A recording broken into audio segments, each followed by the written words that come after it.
having listened to the well-written communication from Honorable Johnson S.N. Williams and Honorable James McClure, I move, if I can obtain a second, that the said communication be received and that the said received and that the delegates in question be recalled and that elections be held on Tuesday to send our nomination to ECOWAS and all other parliament that is body usually send memo to. If I can obtain a second. Honorable colleague, with the motion being seconded on the basis of recalling our colleagues from ECOWAS that went in legally and also having election on Tuesday, are you all ready to vote? Already, Mr. Yanslowo. Very political.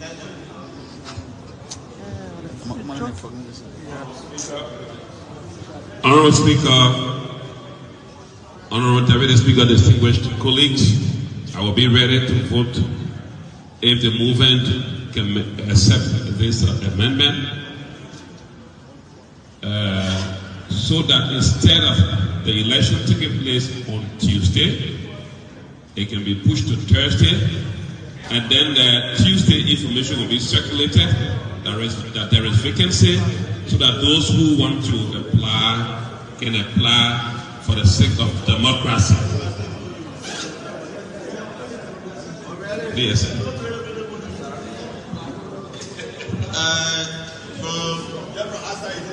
From the Honorable Gentleman from Nima, you know, all of us here. Mr. Speaker, Mr. Deputy Speaker, distinguished colleagues, because stating our readiness, we will not give any relevant or any labor statement for the Associate Justice. When someone going to King Jusha and make a statement, we're not giving any relevant to it. I'll be ready to go.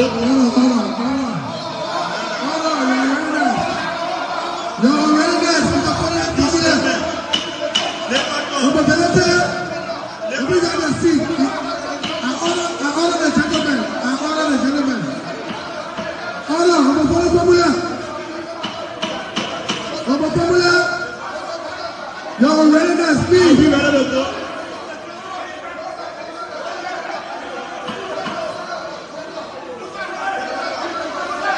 Y'all ready now? I'm a Parliamentary. I'm a Yakas Kaluba. Please have your seat.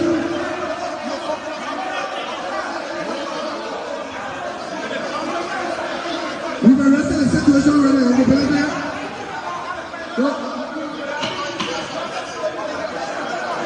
Hold on, gentlemen. Y'all ready now? I'm a Parliamentary. Go ahead.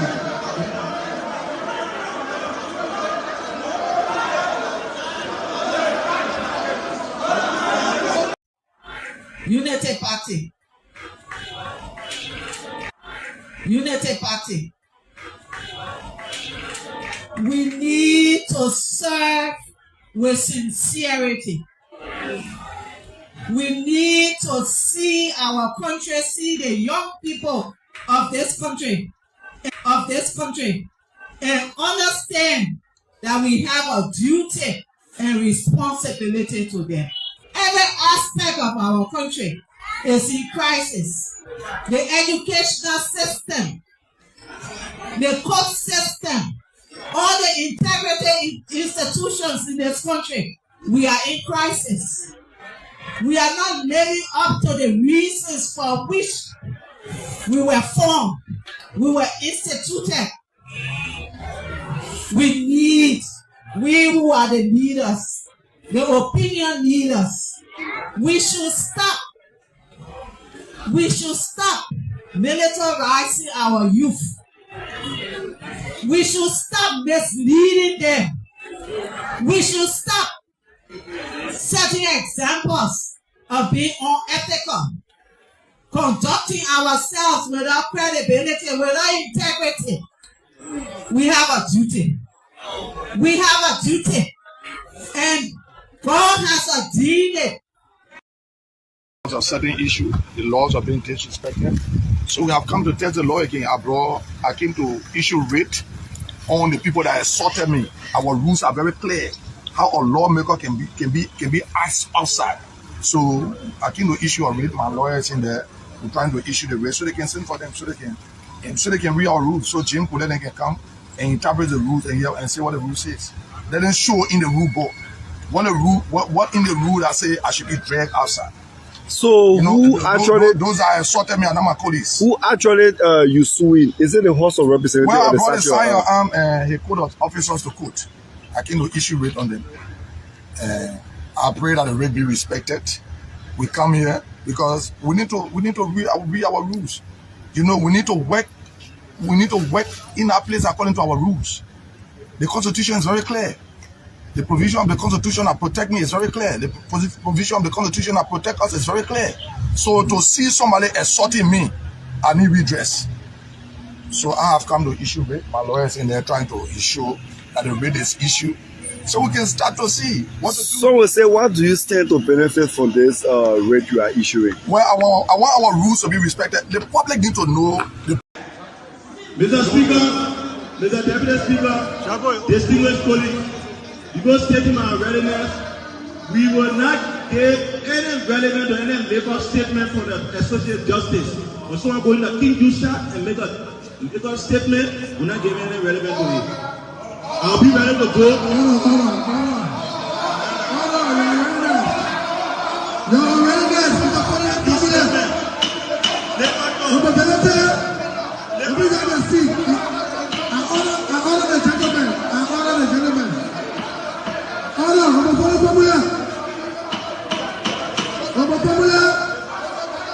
Your readiness, please. Be ready to go.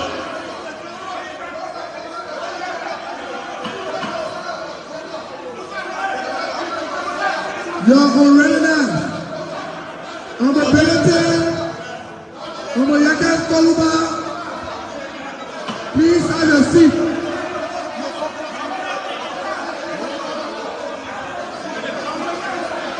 We've arrested the situation already on the penalty. Democracy and the stability of our economy and the trust of the Liberian people and our international partner. We call on our colleagues to respect the decision of the Supreme Court and to work with us towards a resolution that is consistent with the rule of law. As of today, we have resolved that we no longer sit under their leadership as the court has declared their actions unlawful. Instead, we will continue to work with Speaker Kofa and convene with him as necessary in accordance with Article 33 of the Constitution, which allows us to meet and adjourn in the absence of a quorum. We will maintain this position until our colleague recognizes the authority of the Supreme Court and until the executive ceases its support for their unconstitutional actions.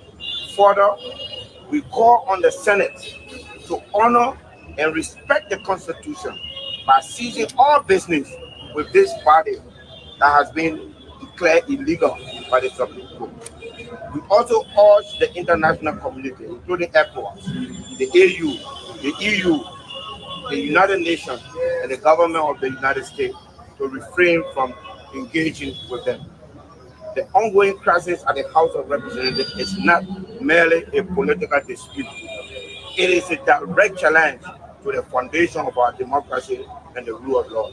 A nation that does not respect its Supreme Court risks descending into lawlessness and instability. We will not stand by idly as the democratic principles that govern us are disregarded for personal and political gains. We reaffirm our commitment to peace and to upholding the rule of law. We would not be intimidated or we would not surrender to any group seeking to hijack our democracy. The Liberian people deserve better and will remain steadfast in ensuring that justice, democracy, and constitutional governance prevail. This is a statement of the rule of law. A new mindset. approach that the welfare of our people should be the center of our policy debate and decisions.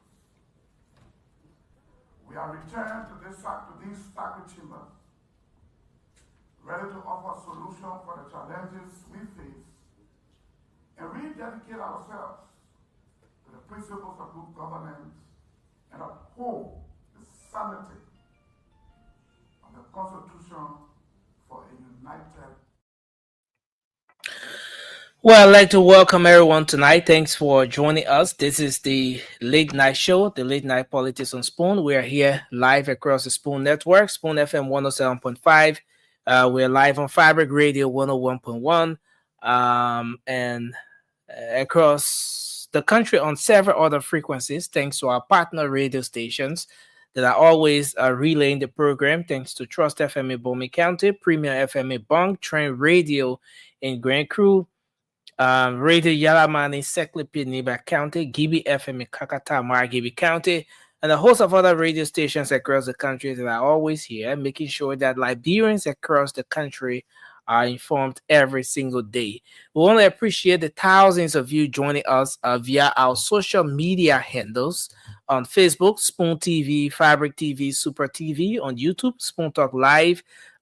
We appreciate all of you for joining us here tonight as well as we discuss Liberia, as we provide updates, bring you up to speed with what the happenings are across the country, and afford you the time to have your say on those different issues of national concerns. I'd like to welcome everyone tonight. Kindly share the program as you join us. It's going to be a very, very, very great edition of the program tonight.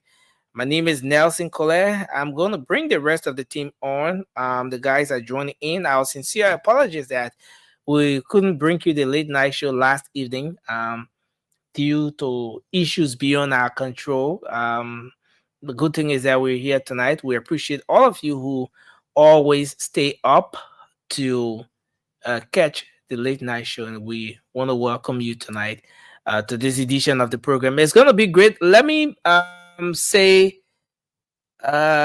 let me say welcome to a few of you. I see Noosh asking where I put the nectar. Noosh, thanks for joining us tonight, man. It's good to have you on. Eric Way. I see Coco Zikura, Moses Momolu. Thanks for joining us from Iowa, the USA. Madam Marcia Snelling, thanks for joining us as well. We appreciate you. Arabete Nima, we appreciate you for coming on as well. Gabriel Boema, thanks for joining us tonight. Lorenzo Morba, thank you for coming on. Please share the program as you come on tonight. I see Gabriel Boema again, and Nathaniel K. Hill is joining us. Alfredo Africano Casual. Ooh, that's a great name. Thanks for joining us. Nathaniel K. Hill, we appreciate you. Grace Bidell, thank you for coming on tonight. Blama Vey, thank you for being here as well. We appreciate you. Jerry Plato, thank you for coming on tonight. You said you're joining us from Lagos, Nigeria. That's where you're joining us from tonight. Thank you for coming on. B. Toba Matthew, we appreciate you. Numeni Melvin Siafa, thank you for joining us from Capital Bypass in Monrovia. Bobo Lomax, thank you for coming on tonight. B. Toba Matthew, Cole Gloria Voca Morba, thank you for coming on as well. And I see James Favor Vani. Thanks to all of you for joining us tonight on this edition of the program. This is your favorite late night show, the Late Night Politics on Spoon. I'm Nelson Collet. Let me go across and bring the folks on. I see brother Muzi Abraham K is here tonight. Did you remove the soup? I remember seeing the soup right before your name. No, it was Abraham K UP. It was not soup. Soup is our student-based political party. So Oh, okay, okay. But why did you remove the UP?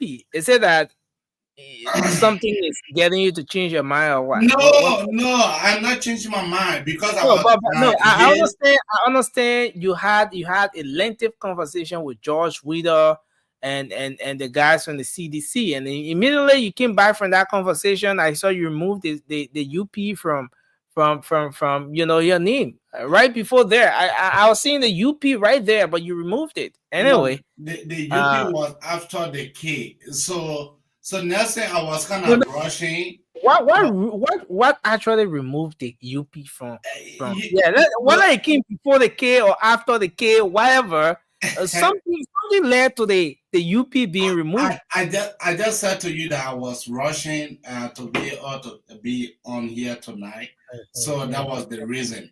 I don't have Okay, so no reason you why. could spell Muzi Okay, Ibrahim and you put okay, a K, but for the UP okay, you left it out. okay, Charles, is there any okay. reason why we should believe tonight that AB mistakenly and the man name long Mzee Ibrahim Abraham. Then he put a K there. He put period there. But he didn't put the UP. The UP is just two letters. It's not even a word. Two letters. Do you think the UP? Next time, I just put a UP there now. So it's No. okay. But it It's still okay. raise. It doesn't take away the concern. It That's it. doesn't take. Why It you doesn't take have away to the force? concern. Why you have to force the man to put a UP? No, but the point is, I think we've had the man is seeing something that make him to take the UP and off. that's No, why we no, need no, him. no, We no, need him to no. come up. Nothing. We need AB to come up to say what he's saying. Why he removed the UP from his name. Nothing George that will is come on. no. George will write here CDC. Let's say George Wieder CDC Australia. Vasco does the same. When Trocon comes on, he puts the CDC before his name. All right, so I will not hold you because you're a Sidician in disguise, because I know you are a Sidician, but one minute say you from Mr. Cummings, I can't hold you for that. But for our man AB has the UP before his name. So why you remove the UP remains a serious concern. Nothing, there is no way that UP will be deleted or will be departed from me. So I am a UPS and I will always remain a UPS. You're tough tire, but we already holding on to what we're holding on to. But I want to welcome you to the show, AB. It's good to have you on tonight. Yeah, thank you, Nancy. It's good for us to be here. I've come for me to be able to tell the Liberian people why this other 6 years is we already on our way now to 12 years. So I'm trying to convince. Let me understand. Let me understand you well. You are here to tell the Liberian people why this 6 years you're already on your way to 12 years. Mm-hmm. Nothing. If you retrospect and be able to see things that our past president, the former president, did in his 12 years, in his 6 years, and looking talking about former President George Weah. Yeah, looking at the thing that he did in his 6 years, and looking at the thing that the president is doing within the first 1 year going now to 2 years. We have not even started on our second year yet. Seeing the progress that we are making, see the progress. Then I just here for me to be able to convince those who started on the fence, for me to be able to convince them, to be able to tell them, look, join us, and then let us be able to move our way to paradise. AB, I know we're gonna start the show. We're gonna do our openings officially, but from the way you've handled things, I think you've already started doing your opening now. So I will just continue with you, and then we'll move to Charles later. I want to welcome Chokon. Chokon said he's calling from Minnesota. Yeah, Chokon, come on tonight because your brother is on fire. But here's the thing. Are you telling us that you're going to be campaigning for 6 years? No. You're going to be in campaign mode? No, because you are saying that what has happened in the first 6 years is an indication that you're going for 12 years. And you know, you come across as someone who is in the campaign mood, you know, like you. No, I am just here. I am just here to be able to tell the Liberian people. Okay, what exactly has happened? I mean, I will let go the other aspect. What can you see? What are the tangibles? What can you point to at this point, 1 year after inauguration, that makes you think that you're on your way for 12 years? What can you point to? Nothing. It is just very simple. We are now seeing 7/7. 7/7 pay have been increased. We are now seeing 7/7 taking pay on time. 7/7 taking pay on time. Not only that, the president talked about his first 100 days that no car will issue in a month, which was true. So we now see we are now. No. I can't. The month. Is that what you're telling us, Abi? Report the car that gets stuck in the mud. Report it. Oh, I'm asking you. Do you want me to put photos up of cars that are stuck in the mud? Do you want me to put those photos up? Nancy, listen. We are no longer going to Africa before we go in the Southeast. We are no longer going to Africa before we go to Southeast. So it's just very simple that this president is taking the Liberian people business very seriously. He is not taking it for a joke. If you think that the UP-led administration have come for a form making like former president George Manawia, then you are mistaken. Look, wow. This president, look at the university. Look at the university around us. The president have gone to go break ground in Lofa to one of the largest universities to be built, which will be operating under the University of Liberia. This president had gone in Lofa to go break ground for a presidential guest house. Is that not welcoming news? Especially where in. Sorry, Abby. Sorry, because of some of what you're saying here tonight, the calls and text messages have just been pouring in. Some people commending you for what you're saying. Some people are saying that, look, I need to get in touch with that guy. I need to know who this AB guy is because what he's saying is true. On the flip side, there were other messages coming in. Other people are condemning you for what you're saying. They're disagreeing with you that all these things you're outlining now did not happen and you're just making up your own story. You said no car got stuck in the mud. It's part of the reason why you think after 1 year, you headed to 12 years. Jesus Christ came to die for us. People still condemning him. Then I add who is just a mortal human being. Okay. I want to hold you there. I want to hold you there. Who will come against? So thank you. Let that keep flowing. Wow. So Abby, I asked you for what has happened over 1 year. The only thing you could point out to was civil servants. No, I'm coming now. The rice, the gasoline, what happened to the rice? What happened to the rice? Price have reduced. Abby, come on. Okay, what was the price before and what is the price now? Now, so let's just start the show so we can go. No. We're about to start the show, Abby, and it's a good way to start the show. What was the price of rice before? What place Georgian government levy at, and where your government take it from, and where your government get it at right now? The rice, people were buying the rice $18, $19. And how much is it sold now? The rice is between $16.50 right now. $16.50 in which country? Look, maybe you buying your rice from the fuller people. Maybe.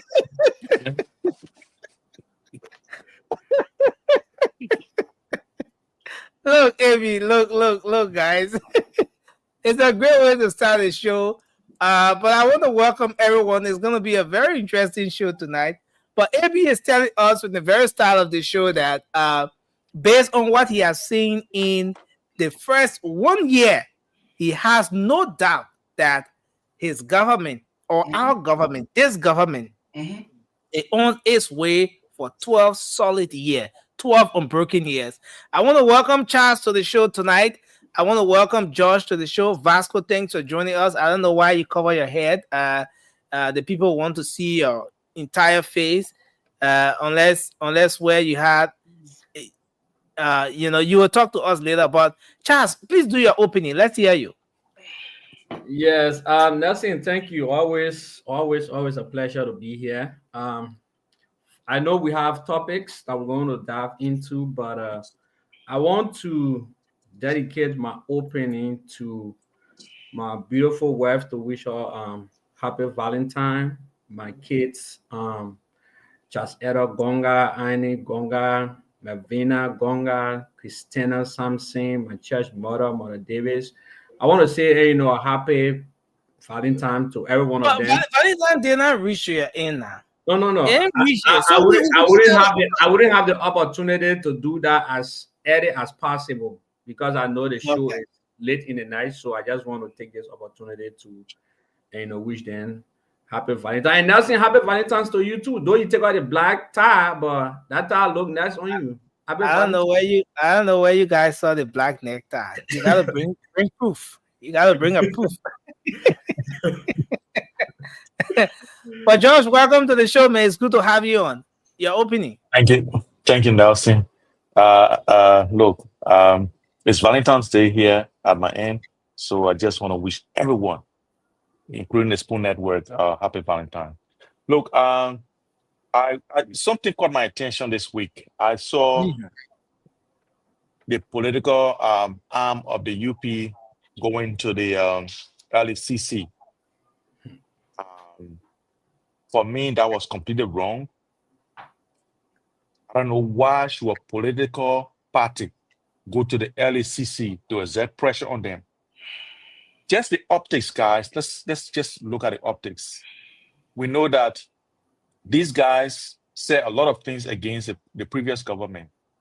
And instead of leaving LECC to do their work independently, these guys went there to coax. The white people use the word coax, COAX, to coax the people in the direction they want them to pursue justice or to pursue whatever they could perceive as being illegal in the country. To me, it was wrong. I saw Mo Ali, I saw Cornelius Crowd, Toba, and I saw a few other people, that went there to the LECC. And when he was interviewed, Mo Ali, he said he went there to re-emphasize their commitment to what. Look, the job of LECC is to investigate corruption and everything in the country, right? That is illegal. So I don't know what you guys want to do. I feel that President Bouaka is not leading in the right direction. Josh, is there any law that prohibits the likes of Mo Ali or other Liberians from going to the LACC when there's an ongoing investigation? Is there any law that prohibits that? Shelley, welcome to the show. It's good to have you on tonight. Nelson, there is no law, to say a particular Liberian cannot go there. But I mean, as a political party, these guys, even according to our code of conduct, if you are appointed in government, you cease to hold the same position you held in your party, right? That's why you have to resign. These guys, bluntly in disregard of the law, these guys went to the LEC as their political party hierarchies to go and talk to the people about corruption in the country.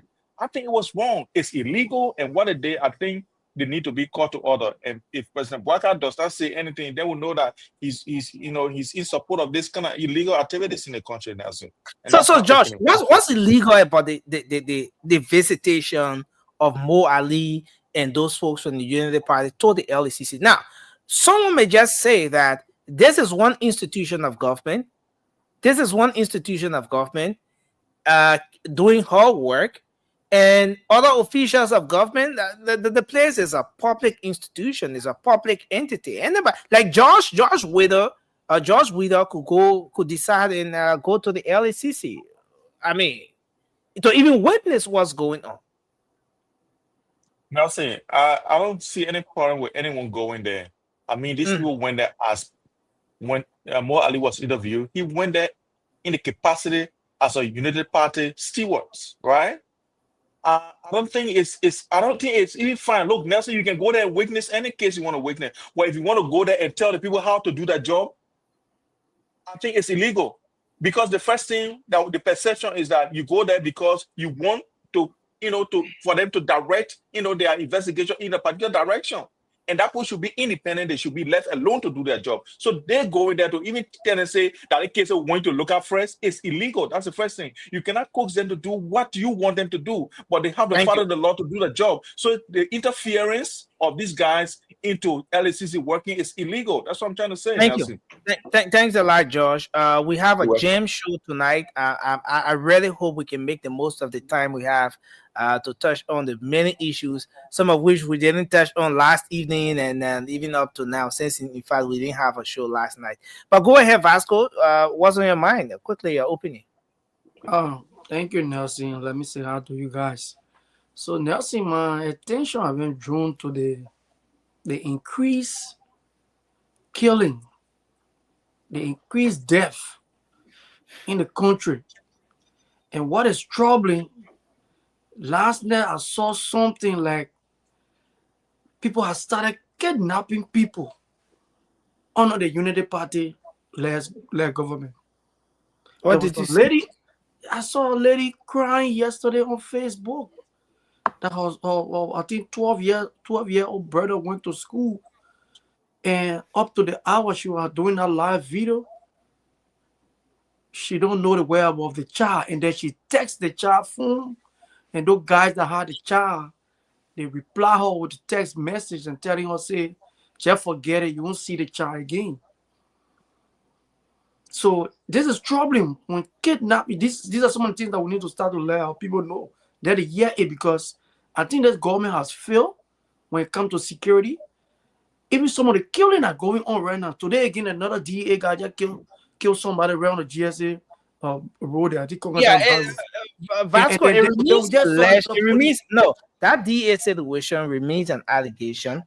There's investigation, there's an active investigation that's on, so I don't want us to jump the gun here, ahead of it will be prudent enough that we treat it as an allegation till we see the conclusion of the investigation. So you guys never treated the burning of the Capitol building as an allegation, but we discuss these things here throughout. We're talking about it. But we're talking about people dying. I'm not saying you can't discuss it. What I'm saying is, like yesterday, the one that happened to DJ Blue District, the policeman, everybody calling, they said the policeman killed the man, they're calling your name. This is not something that it's glaring. The police went in Joe saw the massacre the people there. This is the police. You are there to protect life and property. Not to be killing the people. DA that we saw last time was running behind somebody to kill an innocent child. The police director have to know who to give arm to, because I think right now, and he's going to be held responsible. All the terrible things that the police doing, the commander will be held responsible. When there is any sanction or any terrible thing that's going to happen, it will fall on him. So he have to try to do something right in the country, man. We need security. Some are worried now. Our children are going to school. We worry because kidnapping has entered Liberia now under the Unity Party regime. Well. Kidnapping has entered. Thanks a lot, Vasco. This is a very sensitive issue, and I just think that we shouldn't put a political spin to it for some reasons. Because I watched a portion of that video. It could be anyone, and just for the record, this is not the first time. How I say the second. At some point, there was this situation with one lady. That was about 2 years ago, somewhere around the Coca-Cola factory, and she managed to have escaped, and she came back and gave her own narrative of the situation. That there's a whole gang, there's a whole network, in all those different aspects that we don't want to go into. But again, it's just fair enough that the security get on top of it, and we take it from that end. I just think that it's not about which government is in power, and stuff like that. These are things that will always happen. Yes, I know, Vasco, you're a political Vasco, but sometimes some of these things we have to take away the political spin and stuff like that as well. But Shirley, let's hear your opening. Welcome to the show. You are muted. Yeah, you are muted. Can you hear me? Can you guys hear Shirley? All right. So that's it, and that's where we are with that. But Vasco, I can understand where you're coming from. This is something that's concerning. Yes, But and, Nelson, just to a point. Nelson, when these things happening Vasco, in the can country, I say something, please? Yeah, let me just conclude your season. When these things happen in the country, Nelson, there's no other person we're going to hold responsible.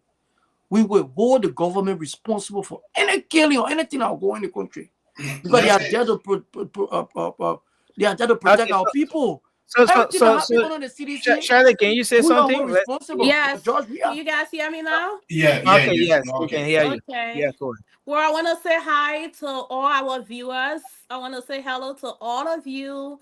It's a God show tonight again. I don't know if you guys been trying to kick us out, but I'm here. And happy Valentine's to all the lovers and to my brothers on here. And it's good to be on here. I actually don't have a specific topic that I want to talk about. There have been a lot of things that are happening in our country. Just kind of open up now to whatever we can discuss here and educate our people in Liberia and the viewers all around the world. So yeah, we're just here for the open conversation. All right. Thanks a lot, Shirley. Thanks for your opening, and welcome to the show. Well, there's a whole lot happening across the country. Last evening, we didn't get the time to talk on some of those things, but going back to some of the happenings from yesterday. Emmy, welcome to the show. Going back to some of the happenings from yesterday, most of you saw the final decision or the final action from the president. And I want us to start from there. Let's start from some of the things from yesterday, then we can come to where we are today. Nelson, can I say a little short? You can do introduction. My sister got to introduction. Shirley, you been on air, well, Shirley. I've been in my My cash app is up, but anyway. I got you, sis. So yeah, anybody going AWOL, they get busy. They got a bit fun. Come on. Okay, but yeah. So Emmy, just do a few seconds. We have to. On my way in, I heard my brother talking about his concern, which was my concern as well. Vasco. And I like what you said, Nelson. This is something concerning that we all are praying for our families and friends in Liberia about what is happening in the country, right? But to come and be trying to put a politics on it and be politicizing everything on somebody's hurt is really, really concerning with Vasco. And I said, I don't know if 21 days can do it, fast and pray. 40 days, I don't know if it can help. How many days we need for this? What you want to do 40 days fast and pray for? Vasco needs deliverance. Rescue will not do it. He needs deliverance. And then third, he's talking about, I saw this lady last night. I think I seen this. She was crying for her brother, and the little boy he was not 12 years old. But, and we were all commenting, Lord, please bring him home, safe, return and all of that. And guys, as God could have it, the little boy is home. with his family. He's in a hospital. He's not talking yet though, because I'm pretty sure he's traumatized or whatever happened to him. And we bless God for that he answered our prayer. So Vasco, that is not one of your political game. Find something else. So this is what I wanted to say. He doesn't even know the in and out of that story. He's not even something with the lady, and here he coming on here running with it. And that is, I think that is unethical for you to come on somebody, for somebody on a story, somebody hurt somebody pain and be playing politics with it without you being in touch with the family. That is, we should stay away from that. Go be Joseph Waka on other things, but that shouldn't be a part of it. Please. Well, thank you. I mean, guys, we have to make progress. George, I know you want to speak, but please let's progress. Let's make progress. Josh, sorry. I want to hold that's you. unfair. That's unfair anyway. But it's life right. is not fair. The Nigerian guys say, "What? I'll respond to you too." No balance. But on a serious note, I don't know what we're going to carry that. We saw some time ago a warning from the LACC regarding officials of government in government.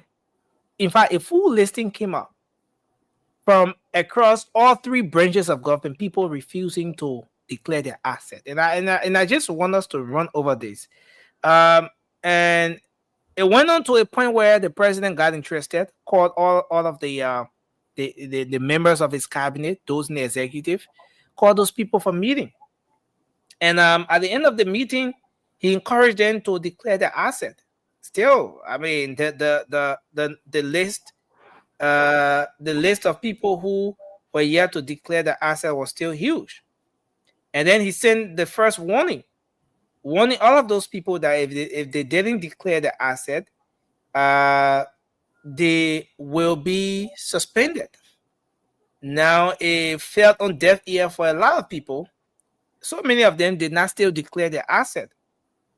And then the LCC put out a final warning that they would have seized the salaries of officials of government who did not declare their asset at the end of that month. That was somewhere around August or so. Well, the LCC did not do that. In November, the 29th of November, that's somewhere around the 26th, the president gave another warning that people who did not declare the asset, officials of government who failed to declare the asset in 10 days were going to be, action was going to be taken against them. Well, still, some of them did not declare the asset. And then the final warning was given somewhere around the 20th of December. And so the president then decided to take an action, suspended with immediate effect all officials of government, especially those in the executive, who failed to declare their asset. And we're gonna get the listing. I'm trying to get the full listing from the LCC of all of those officials of government who are yet to declare their asset. But a very good number of them have been suspended by the president. They are home now until they can declare their asset. Now, while this asset declaration conversation is ongoing, I want to share a video here. While the conversation is ongoing, the asset declaration thing busted at the Liberian Senate today, when Senator DeLong was putting it in the faces of some of his colleagues that it is unfortunate that they didn't declare the asset. According to him, 15 out of the 30 lawmakers. Okay, so Senator Prince Johnson is late. So 15 out of the 29 lawmakers are yet to declare the asset. So he was telling them that it's unfortunate that they who passed the law will not declare the asset, but they have the audacity to be questioning other officials of government for not being in line with compliance issues and all of that. But it was a heated debate. We're going to come to that aspect. I'll put the video up before going to that other angle of the conversation. But the action from the president, is this, what does this say about, the government's fight against corruption? I mean, has precedent been set? We read the report from Transparency International the other day on the show. And part of the reason why Liberia got 2 points on the corruption perception index, the CPI, is because of just the asset declaration conversation that the president started up with. And Transparency International has it on their website that alone set the pace and presented some hope for the future for the country when it comes to the fight against corruption. Now, but if you go back to asset declaration, the whole idea behind this is for people to know how much you come into government with, how much you have when you're promoted, how much you leave in government with. Has precedent been set, especially so when we've gone 1 year into the government? Some of those people have been in offices for 1 year, some people 6 months, some people 7 months, 8 months, and it depends on when they got confirmed. Can we say that precedent have been set, especially so when the president has suspended some of those people who failed to declare their asset? I mean, let's do a round table on this, maybe just 1 minute each. Then I'll bring the debate from the Senate floor today on this asset declaration. Let's start with you, our brother Charles. Then we're going to take AB, and then we'll go around the table. Nothing. Thank you. It's always, like I said, always important to be here to discuss Liberia. But nothing. You see, there were, I try to ask myself this question: whether our political leaders, our political parties in Liberia are really serious about governance, because you must have a platform. Preparing yourself for the presidency, running as a presidential candidate, you must already have a platform. You must already have, things that you're going to do. And at that point, I believe the president, all those that was appointed, before even announcing your name, you must declare your assets before going to the House for confirmation. And before being confirmed, your assets might have been declared already as in the public space before even going through all of these processes. So the first thing first, the government failed on that point. Is it fair to say that we should give the government a thumbs up? We should give the president a thumbs up, even at this point. Now let's agree that some of those people have been in offices for one year, 6 months, 9 months, 7 months, 8 months, but just the courage. The action is belated, but it is welcoming as well. Because prior to assuming office, prior to assuming the presidency, the day you were sworn into power, you have a list of people. Oh, this person is going to be assistant minister, this person is going to be deputy minister. Those ministerial positions that you have already, those people should have declared their assets long before. And it's in the public space, the people is viewing it, send you to the House of Senate for confirmation, then you go and start your job. But then even that they don't come up with this too about declaring assets. We're going to come to the Dillon aspect of it. Sitting right in the Senate confirming people. Some of those people he confirmed that people haven't declared their assets. We're going to come to the Dillon aspect of the conversation. I want to hold you there. Thank you, Charles. Okay, AB is not here, but let's hear from our sister Shirley. Shirley, what's your take on this issue? I think I was just listening to my brother and like, yes, like agreeing with him, because come on now, I think like everything is being done backward. You have people that already wait for 1 year and already now see so much money from the Liberian people, and now you're suspending them for them to be able to declare their asset. Like come and declare their asset with all the stolen money that they have, and claim that that money was something that they had before coming into government.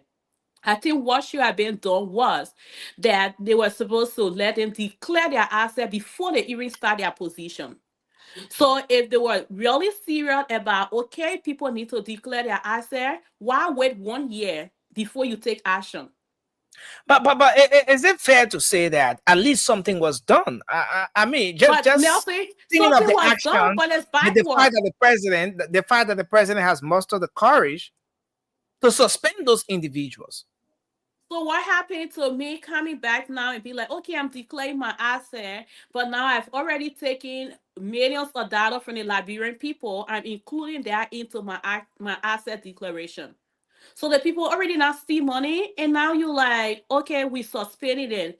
So I don't know. It's not something where I'm like, yeah, okay, I'm giving a president or tons of that things should have been done, and they should have processes in place where once they confirm you, before you start your position, you need to declare your asset. Then we are talking about someone who is ready to fight corruption, but it's already people already not see 1 year, 6 months, whatever time they have been in their position, and now you taking action. I don't know. That we need to actually stop with, oh, you did well, kind of trophy.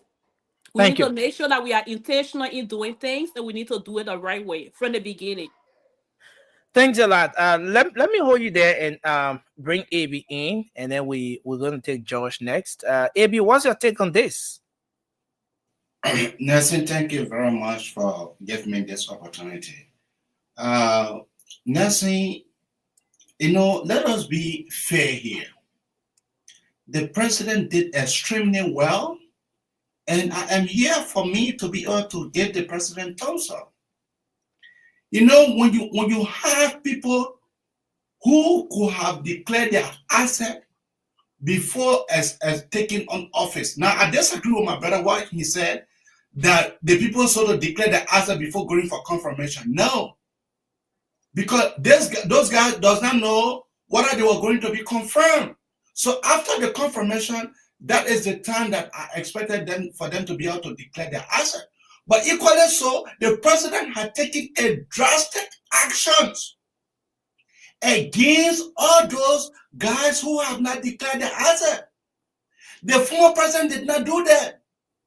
The former president waited 1 year, 2 years, 3 years, 4 years, 5 years before AB, is it fair for us to be having this conversation about the former president? He's former, and somebody may argue that the reason why he was booted out is because of some of these things. He's no longer president. Is it fair to say that we should focus on what's ahead or what's at hand instead of talking about what the former president did or did not do? Let me say this. This is a president who have done it since Liberia was founded. This is the only president that I know that have done it since Liberia was founded. Since 1847. The only president that know what? That has suspended all government officials who have not declared their asset. Yes, sure. So for me, I am living now for this thing to be done in my time. I am thankful to God that this is done during my days, that this is done during my time. I am really thankful to the Almighty because this president is not for joke. We are not here to play. This president this president hold the Liberian people to the high esteem. So if you come to power and you refuse to declare your asset, then you must be suspended right now, and they will be sitting down home. And after a certain time, I strongly believe that the president will take actions.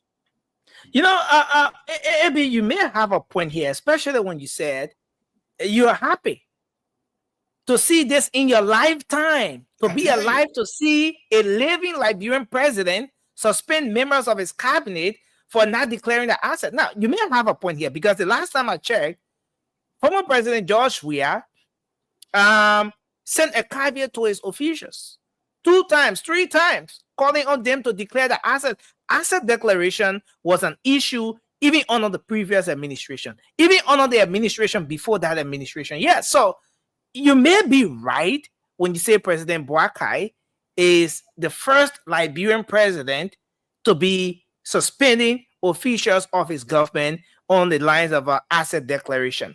But Abby, let's talk about the people who are declaring today. The people who are running for the form now after serving in those positions for 6 months, 7 months, 8 months. I mean, given the rationale of asset declaration, you're supposed to declare so we can know how much you go into government with. Abby, what become of those people? Are still should we still consider them as people who are abiding by the law when it comes to asset declaration, given the intent of the law? Yeah, Nelson, I look at them to be people who respect the rule of law. Look, Nelson, look, anything that is not done properly is not done at all. Mm-hmm.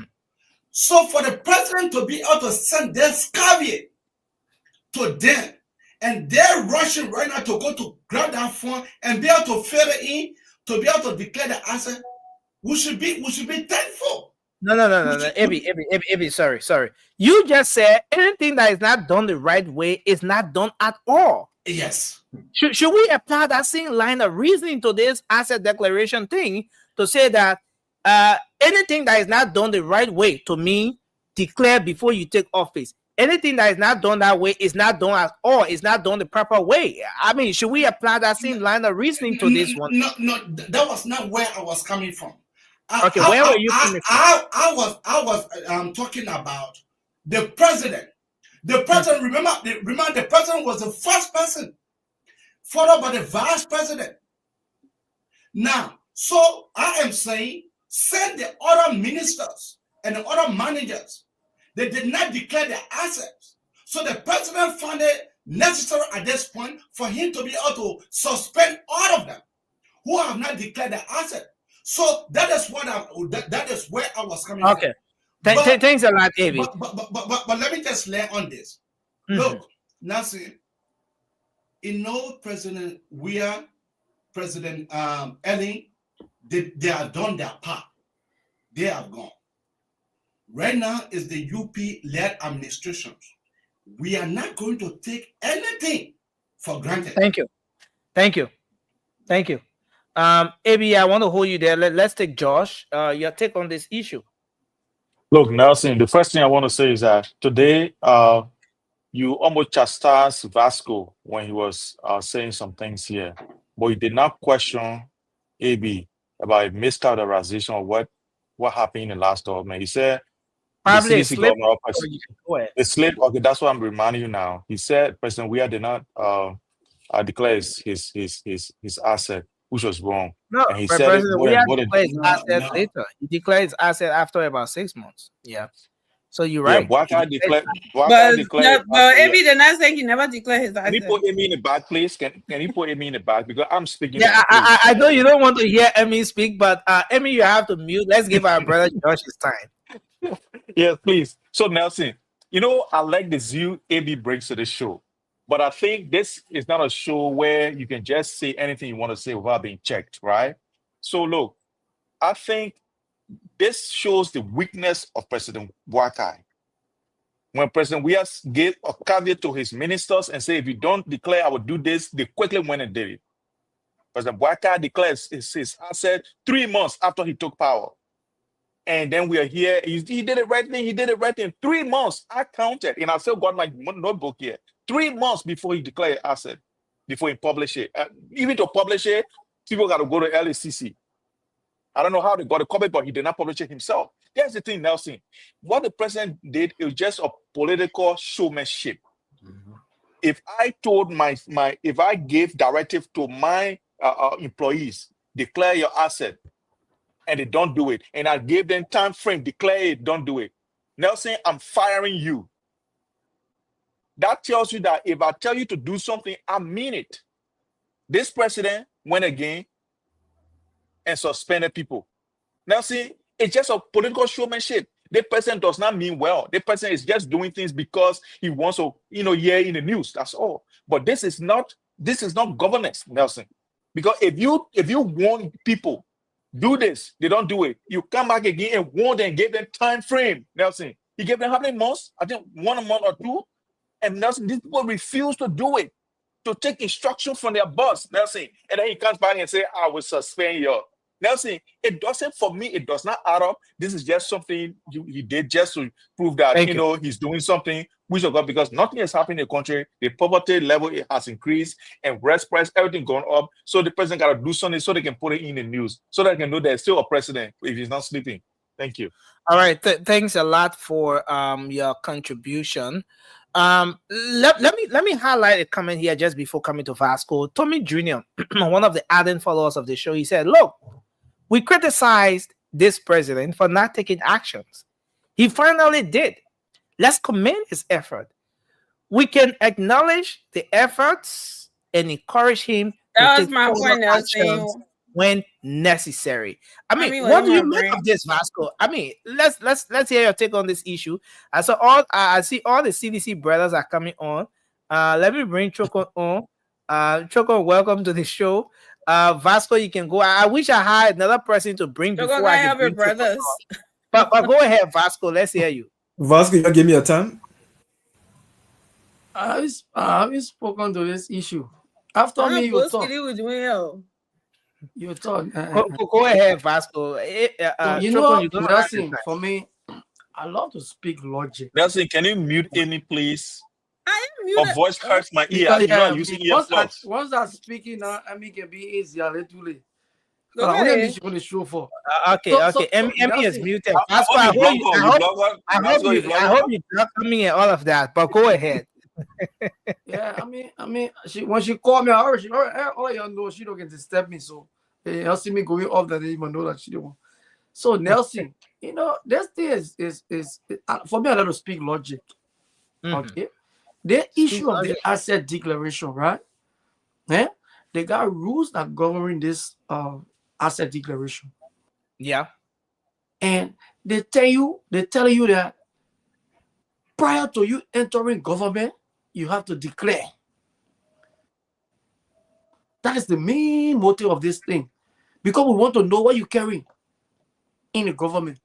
Apart from that, the president, before you even take your seat as a minister or director or whatsoever, the president he always have the commissioner program where he carry the people to the executive marshal and commission them before they can go take office. So according to you that this may have 40 years experience, these are things that should be to a fingertip. Even before commissioning somebody to go take your seat. That was the play the president should have say yes. Some of all will say, yeah, Papa, ready for you. The first that play was that way sort of make it mean. Look, I agree, you guys went for your confirmation, you passed the confirmation, but some of you have not declared your asset. So we're not having a commissioning program for you people until you can go declare asset. Then we know you ready or you serious to fight corruption. You didn't do it. You tell the person y'all go steal. I give you 1 year to steal. When you steal your bed, two horses, 3 horses, then I will come and suspend you. Whether I spirit, I suspend you, or I whosoever I suspend you. I will come and come up with that information. Then you start running around, going to suspend. It makes no sense. This is not something we should even employ the president for. Because he proving to us that no, Nelson, that meant tough for many years. Yeah, Vasco, there's another side of this conversation we have to just wrap up. Yeah. So there's a law showing to us that the president he's incompetent. He doesn't know what he's doing. Can you tell me that the less you saw up, no government official is suspended? Everybody still doing their work. Nobody respect the president. I saw Eugene Vagon here, official car, yesterday doing a job. Passing around. They just put that stuff up. None of these people even have one paper to show to that they suspended. They just want the executive marshal website and say, President, we suspend all of these people. They at the end of the day, for final can't tell the LCC will basically go and update the study because some of the need no saw what they did by then. Spirit is died a long time. So y'all be serious, man. This is an experienced government according to y'all. Thank you. Do some of these things, y'all do it the right way. We'll praise you. We are not sycophants like the rescue people. Thank you. We'll praise you. We do good things. When I said you did good. But for the one, nobody come and praise the president for him. All right. Let money for 1 year. Then we'll come and praise you. Let me hold you there, Vasco. No problem. Then we can bring Emmy on. Emmy, you want to go before Chokon or you want to go after him? Yeah, I want to go before Chokon. You will not get on the topic, Nelson. I want to make sure you're talking about. Yeah, please. What are you talking about? You know, this is a big platform. When you giving some mischaracteristic and don't make me go LUL on you yet. when you gave me something out, we gotta correct it. And thank God, my LU brother joke on here. So, but listen, right back to the serious something. Like y'all coming here and beating on the president. Say, oh, he never did this, he never did that. President Baga, first of all, George, the President Baga declared his assets. He never published it. Maybe like 3 months you're talking about. Where since you want to compare, nobody can want to be talking about George Weah, but since you want to compare, George Weah declared his asset after 8 months, and we didn't see it till when he left office. So who should we? No. Let me just correct that. I mean, President Weah did not make his asset public. That's what I said. We didn't see it. Yeah. So for security reasons. So but again, it's not mandatory that you make it. I understand what you're saying. More than what you're saying, I understand you. You're supporting UP. You're supporting UP. I know what you're doing, Nelson. Come on, listen, George. You can accuse me all you want. But the truth is,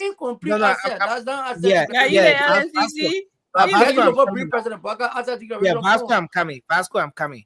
The truth is, there is no law that makes it mandatory for anybody to make their asset public. And what President Weah did, what President Weah did was in the confines of the law. The president said he have his kids, he have his children, he has his life, and so because of that, I mean, he couldn't make his asset public, and that was okay. He didn't breach any law.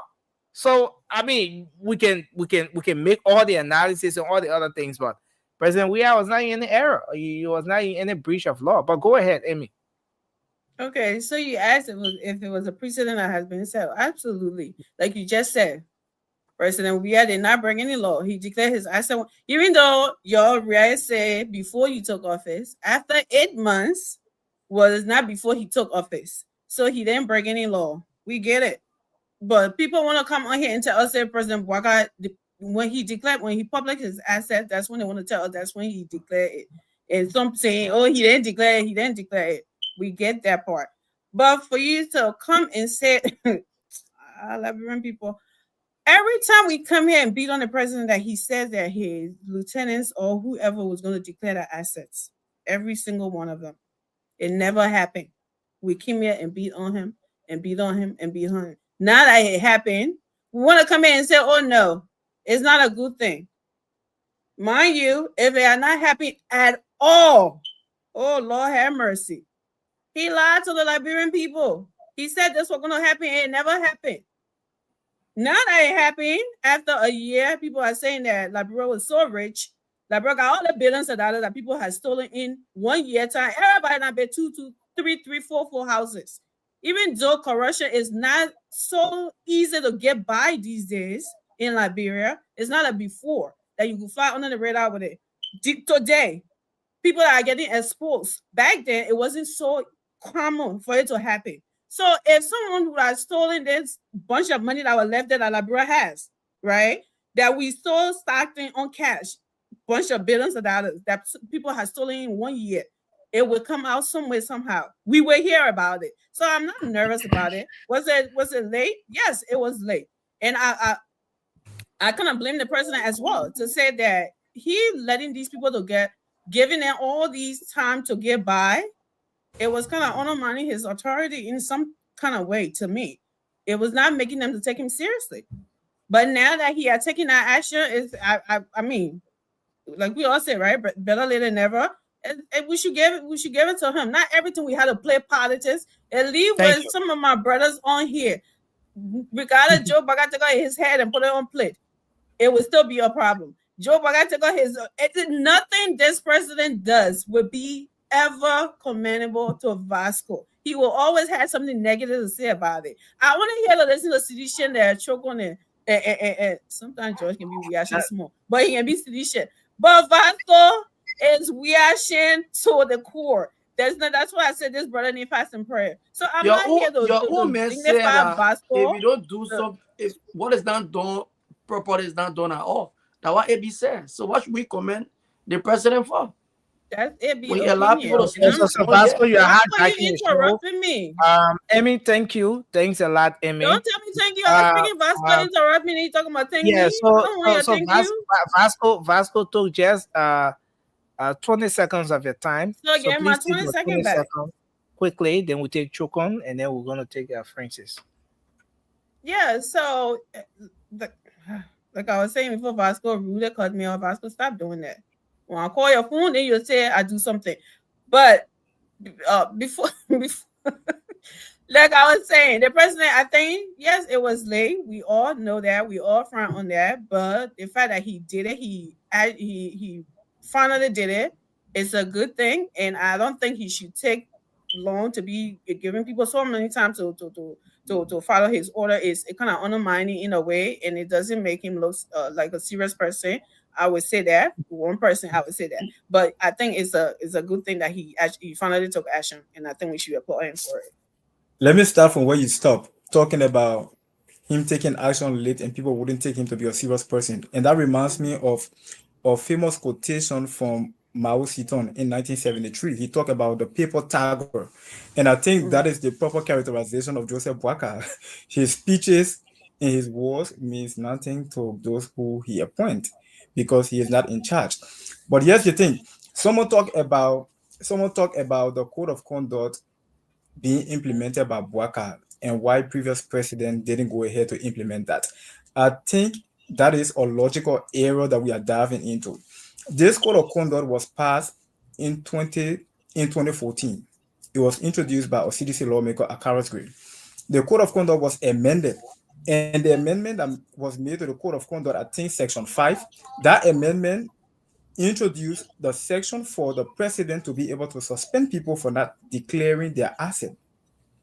And that happened during the terminal part of President George Weah's tenure as president in 2023. That is when that amendment was made. So President Weah could not have implemented that section. That is the reason why it wasn't implemented by Ellen, it wasn't implemented by President Weah, but Boakai was the one who was uniquely positioned to implement that section, because it was introduced and considering that the law wasn't retroactive, so it could not have been in ITER or maybe implemented by previous president. So that is one thing that we didn't talk about. But here is it: the president action is being deemed. I'm sorry. So what year was this again? The Akaras Gray introduced it? Was it 2014? Yep. Okay. I'm asking the one question. What's your problem? It got amended recently in 2023. No, when somebody flow, you don't break the president flow. No, it's okay. And you can go and fact check it. And you breaking my flow, interrupting me. Thank you.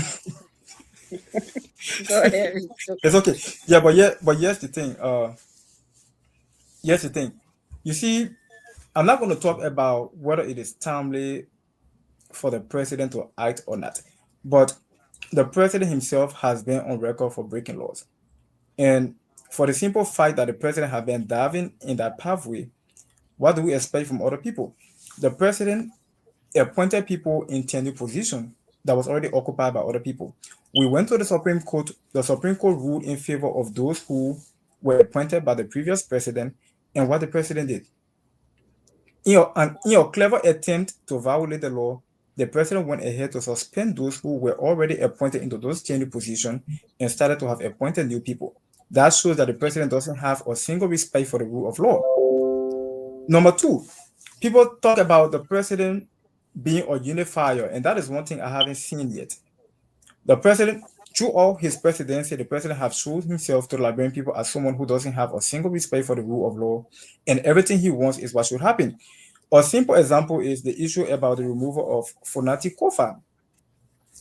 This guy is from the CDC. There's not a single legislative element introduced by the United Party that the CDC lawmakers gang up and resisted. Never. It never happened. So that shows that the CDC have been supportive to this government, giving the government the space to be able to implement what they promised the Liberian people, because the lawmakers from the CDC have this mindset that after election, we all have to work together in ensuring that we develop this country for our people. During the time of election, that is when we can bring forth our platform, present our best ideas, and our Liberian people can be able to select. So now what's in election, and there's not a single CDC lawmaker that been agitating on the floor. We supported every legislative element introduced by the Unity Party. What did we get? After a month or two, this Unity Party lawmaker gang up and illegally remove this guy. And people talk about we have 3 separate but coordinated branches of government. I think Joseph Boakai, being one of the oldest statesmen in the country, he had a responsibility as a leader, whether you're from this branch of government or not. But I think he had the responsibility to ensure that he bring together everyone like a father of the nation, bring together everyone on one accord, and make sure that he provides some level of guidance, because he's not just presiding over one branch. I'm sorry. No, thank you. I know, yeah, that's fine. That's a good discussion. I said thank you. Why you doing your hand? Because guys, 3 minutes already. So yeah, I think I left Choco on while I was in the background. Yeah, but Choco, you left Amy on. You can take your remaining seconds to close. Choco, let me tell you, when I said thank you, No, then I I mean thought- you got 20 seconds to lane. You can just call all like that, just so you know. So Okay, thank you, no. Go land your flight. That's what I mean. Yeah, but sometimes the flight is already going. You cannot stand before it to make it to ensure that it lands safely. But here's the thing, and I thought we're having an open forum because Nelson wasn't around to coordinate and tell me how many minutes I had. So I didn't even speak to the issue on the discussion. Oh no, that's not paying attention. I am. I know I'm being distracted, but let me just learn. So the president having shown himself to be an exemplary leader, the president doesn't lead by example. He has been violating the laws, and everybody else who have been following him have been violating the law. And just to zero down on this issue of the code of conduct, I think it's not sufficient. Declaring assets is not sufficient. Like a girl who works in the president's office, her name is Cornita Cry, and you guys can go and double check this. Cornita Cry used to sell Kobo in my district 13 that I'm from. She declared her assets. She said she has 500,000. How can a lady who was selling Kobo in my community go and declare asset after she got appointed as deputy minister to have 500,000? And she's my very good friend. And that was something that I challenged her on. So I think the Liberia Anti-Corruption Commission has a responsibility to make sure that what people declare is accurate. They should try to go and check bank account. They should go and evaluate properties to make sure that people are not falsely declaring. Because here's the thing, one of the biggest danger about false declaration is I could come to government with probably $0 and I declare that I have 500,000. If those information are not authenticated, after 4 or 5 years, I can probably escort money from government, place it in separate covers, and whenever it is being noticed, I can tell you that was declared before I become part of the government. So I think the LACC and the government should provide some additional support to the LACC in ensuring that everything that is declared will be double checked, especially for those in key position and also those in lower position. Thank you so much. Thanks a lot. Thanks a lot, Chokon. I want to bring in the clip from the Senate today, but let's have you to come in, Francis, and I'll bring the clip from the Senate. Go ahead. Yeah, how you doing, my people? And Nelson, thank you for getting me on. Can you guys hear me? Very well. All right, thank you. Okay, again, my name is Francis Duno. I'm in small North Dakota here in Grand Forks. I've been watching the show, at the bike and also the bigger one, Spoon Talk. But it is interesting to hear everybody say what they got to say. But I see it differently. Our country is in a bigger trouble, honestly. We elected a 79-year-old man on the basis of his own promise and on the basis that we saw him as somebody who could take us from where we were, ugly, to get us to at least a reasonable, better corner, in terms of the country.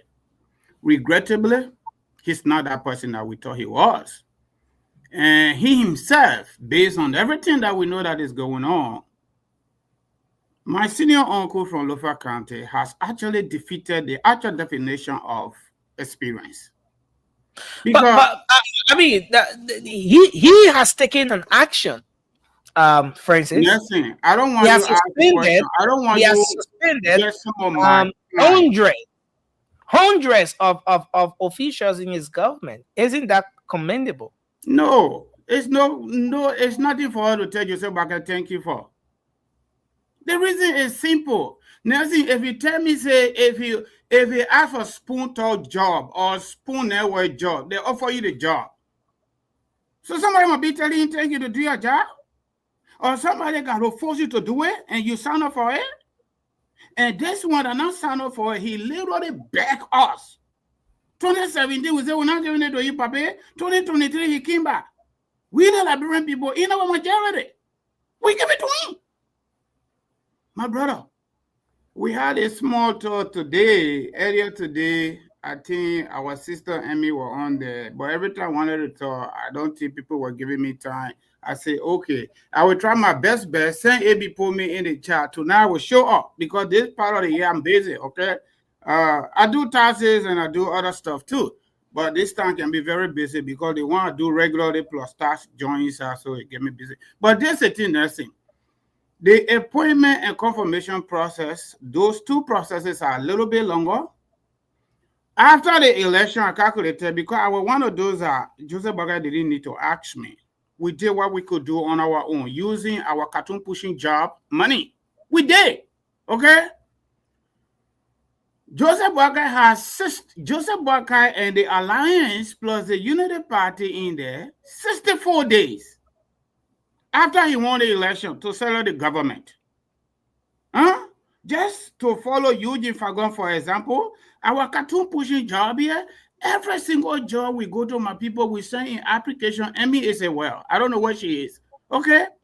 We go through orientation. They do background check, ordinary jobs. They do background check to make sure your background is okay. At state level, at federal level, they do. In fact, that is bigger. Okay? So nobody should be telling us, we must commend this old man that has 64 days to vet people because he won election. Okay? He left from Liberia, he came to America to Jolly Jolly. Okay? That's what he did. Now, okay, he didn't even do it properly.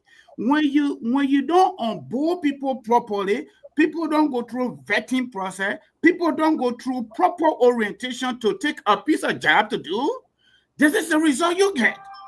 In addition to that, I think the old man is not honest. He's not practical enough. For example, after the confirmation, send the people now show, even though Deloney recommended people and they confirmed them as well, send the people now show they will pass the confirmation process. I agree. But when you pass the confirmation, in my opinion, if Joseph Boakai were honest to us, before you are commissioned to sit down to do that job, Joseph Boakai should request for your access declaration and publication. And he was honest, but he's not honest, Papi. Number one. Number two, finally, just end up there because we have to bring the rest of the 30 seconds that you talk for. Speak, Francis, speak. So the point here is not about seditions and Unity Party people and the other people. This thing is about ugly abuse relationship.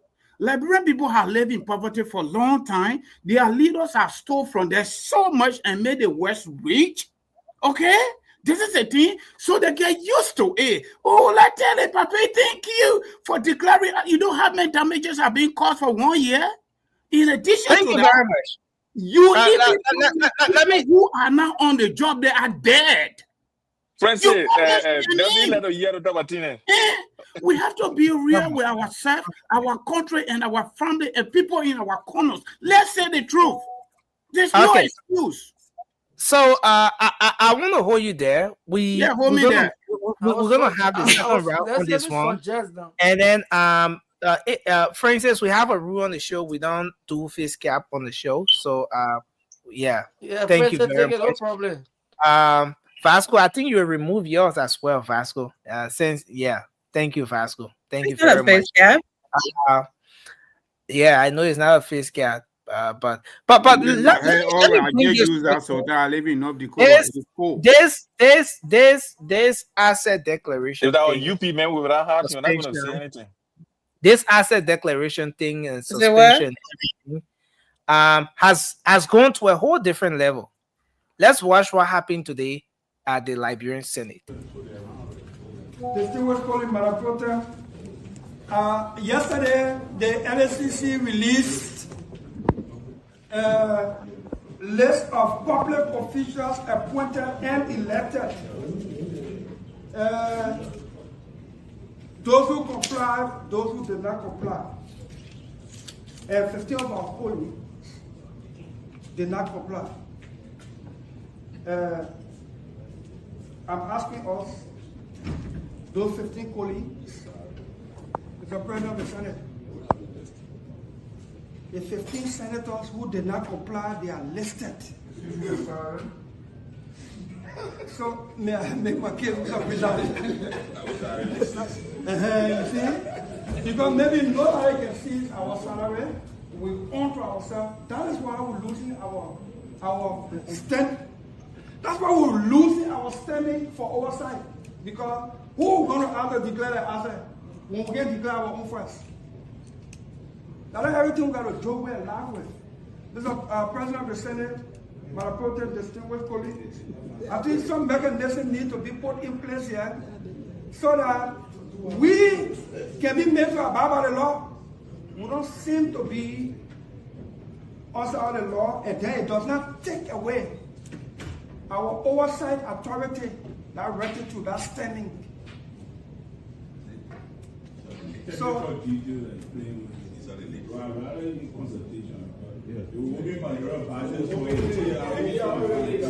that will be the Pandora box. That will be the Pandora box. The LSCC is not doing right. Don't even start. They get started on our phone. We put on our phone. They say something on the phone.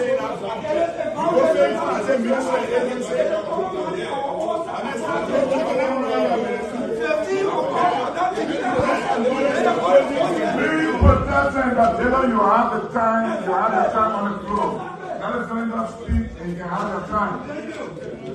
Senator Dogo, please protect the code of conduct was passed by the legislature. The code of conduct was passed by the legislature. In the code of conduct, the revised version, we deliberately stated in section 10 that public officials, categorized public officials, elected and appointed as categorized, must declare the asset. If you are elected, declare prior to entering the office. If you are appointed, you get within 30 days after your appointment to declare your asset. And when people claim for confirmation hearing, even nominees who are not yet placed under the code of conduct, who have nothing to do with the code of conduct, we ask them questions if they are declared their asset. We who asking the question, we must declare our asset. Because at least we're already in the office. I rest my case.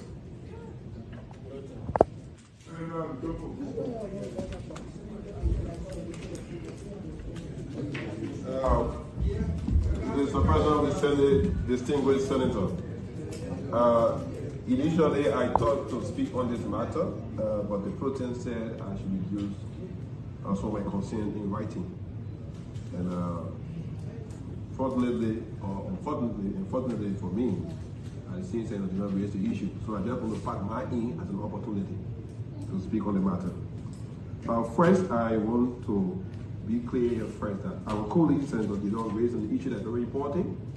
But I think what's important most should have been that the Secretary of the Senate should give for every report.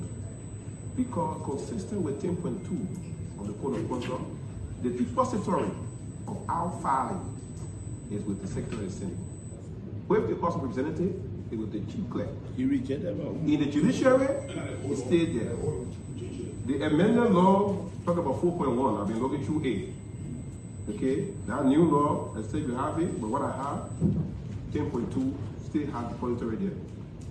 Now, so on that basis, some of us filed with the Secretary of the Senate. Ordinary people, okay, dealing with scholars. We filed with the Secretary of the Senate. So we expect the Secretary of the Senate to give a report on the status. Because it becomes blanket. We need to be clear on that part because it's filing. The second issue I want to raise here is that we are not going to be in a situation where, because the president speaks on a matter, even though belatedly on a matter, then people think we should run with things here. The first thing is that how can you suspend local government officials who you are not even paid for 9 months? You're not even paid on pay in the first place. That's one. Two, the regulation of the LCC does not measure local government officials. In the regulation, the law does not measure them. The law says those are involved into contracting activities. Are our commissioners contracting? Are they awarding contract? When you know that we have a centralized government, without even enforce decentralization, and people have a list with MIA, with all our commissioners, our international commissioner to be suspended, that's a violation of the very law we're talking about. I just want to get clear here. It's a violation. Thank you. So now the Judiciary Committee, if they are not ready today to look at some of the legal issues that the Topo raised. He talked about commissioner and the law didn't call commissioner. So he said 10.2, he said 10.2 of the law says the Senate should be possible with the Secretary of the Senate. Yes. And the member of the House with the chief clerk.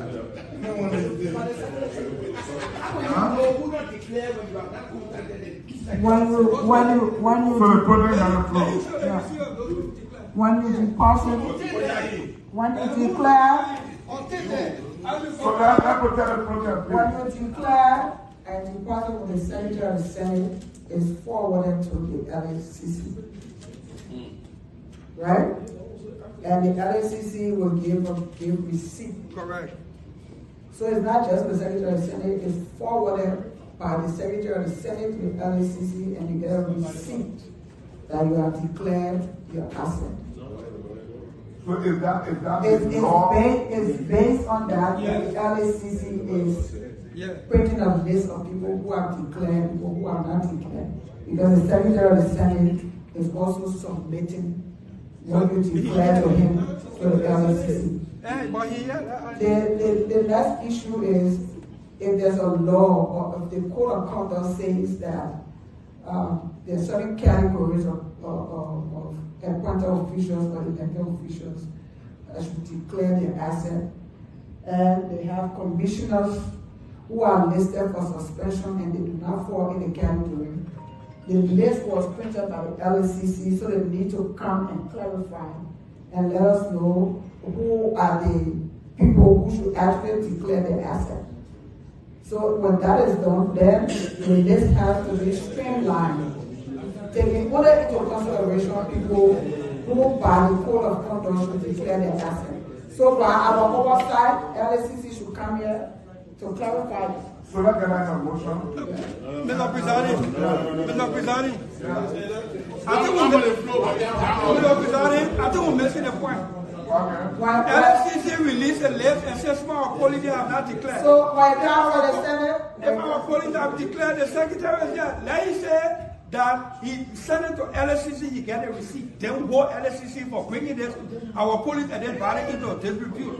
I'm making this point, but people ain't getting it.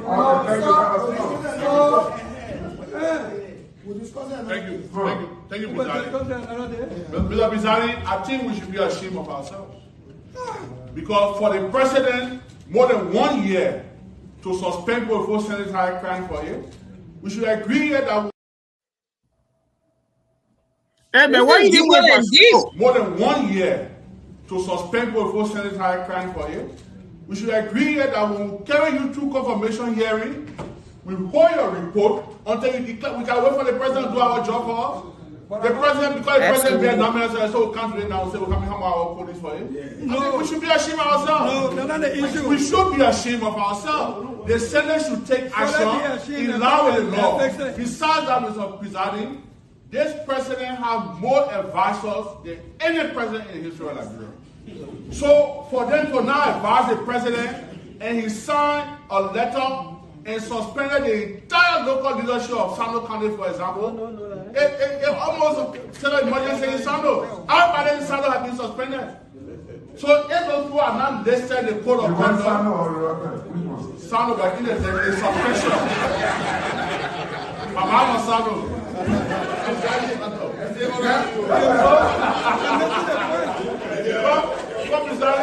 We cannot look at it if the local said, which is true. Those people are not procuring officers to be suspended. So that advice. So the protest said, I think the protest is there, and from other theaters, and the protest said, all these arguments, all these people, they got to come. And explain. We disagree. So we got a long fight?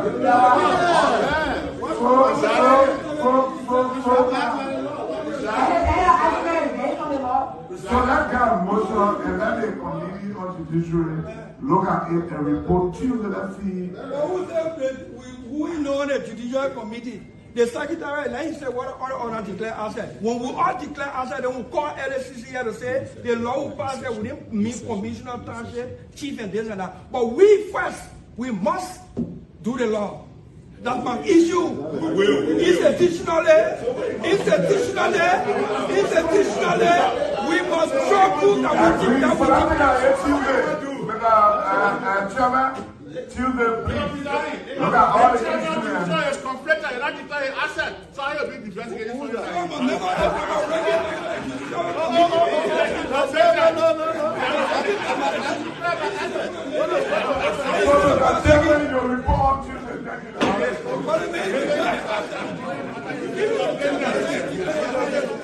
I think it's enough. So the chairman on judiciary himself has not declared he has he hasn't declared his asset. But this is very interesting. And sorry guys, that was a bit lengthy. But this is the extent to which this whole asset declaration thing has gone. Even the Liberian Senate now is in the heat of the conversation. I mean, some agreeing that they have to do this, some disagreeing that they don't even have to be at this point when the fight has been over 1 year. But what does the LACC say? Who are those that are supposed to declare? You heard Senator Dopo on one end talking about a violation of the law when local government officials were suspended. So the legislature, members of the representatives, members of the Senate, the Secretary of the Senate, Chief Clerk, House of Representatives, Controller, Procurement Officers, Department Directors, and Project Managers. For the legislature, these are the people that are supposed to declare. For the judiciary, you have the Chief Justice, Associate Justices, judges of the circuit court and civil and circuit level specialized court, stipendary and associate magistrates. You have clerks of the Supreme Court and the circuit court and so on. And for the executive, you have the President of the Republic of Liberia, Vice President, Cabinet Ministers, Deputy Directors, and Assistant Ministers, Controller, Procurement Officers, Custom Officers, Internal Revenue Agents, Department Directors, Project Managers, and persons making decisions affecting contracts, tendering or procurement, and insurance of licenses and of various types. Members of the board of directors, heads, deputy heads, and department heads of autonomous agencies. And then finally, it says heads, deputy heads, and department heads of state-owned enterprises. These are the people that are supposed to declare. And you listen to the debate on the floor of the Senate. I mean, let's start the conversation from here. I want to start with you, Charles, and then we can go around the table on this. Yeah, Nelson, thank you. Nelson, I think the Liberian people can see clearly those people that we elected to serve us. We can see through them and see the disrespect to the Liberian people. Indeed, it is shameful. It is sad. And all I can say is that they all are money eaters. They all are greedy hunters. just there to loot our country and enrich themselves and their family. But And what's your it's call? What's your call from Senator DeLon at this point? And the argument on the other end from some of those other lawmakers. it is very hypocritical for DeLon to be calling on his fellow senators at this point in time. Like Senator Snow said, why are you calling now? Why we couldn't do it before? And like I said, it's hypocritical in a sense wherein DeLon is one person in the Senate who presides over confirmation. And they don't confirm some of those people that are named on the listing to go and serve. But Charles, is it ever late? Is it ever late to do the right thing? No, Nelson. You see, that's the thing. We keep going back to the same thing every single time. We keep going back to one thing all the time. When are we going to start the right thing, the right time, and move on with it? When? We will always live in the past. They say talking about George Weah when we voted him out. Good question. So the thing about it is that George Weah was doing the same thing. George Weah was doing the same thing, and mismanagement of doing this, doing that. Now we said we need change. We cry a riot for rescue. We have a rescue government now, and they're still trying on the same path of George Weah. Come on now, then. What is it? What is this? Thank you, Charles. Thanks a lot. Let me hold you there, Charles. Josh, you want to come in, and then we're gonna take AB, and Francis will be next. All right, so Nelson, look, I listened very intently to those guys in the Senate, and what I saw there was like trying to make fun out of the Liberian people. You saw what somebody was seriously saying something. I think it was Senator Snow. The vice president was there to crack joke. The whole place went wow, because he was trying to poke joke at what was going on. And these are the people that we elected. These are the people that we want to lead us. But instead of saying serious matters, while the man was making serious point, the vice president put joke inside so everybody can laugh. Because when you cannot contribute meaningfully, that's what people do. You see, people can be poking jovial people when you're talking seriously. Those are the people who are inadequate. So Judge,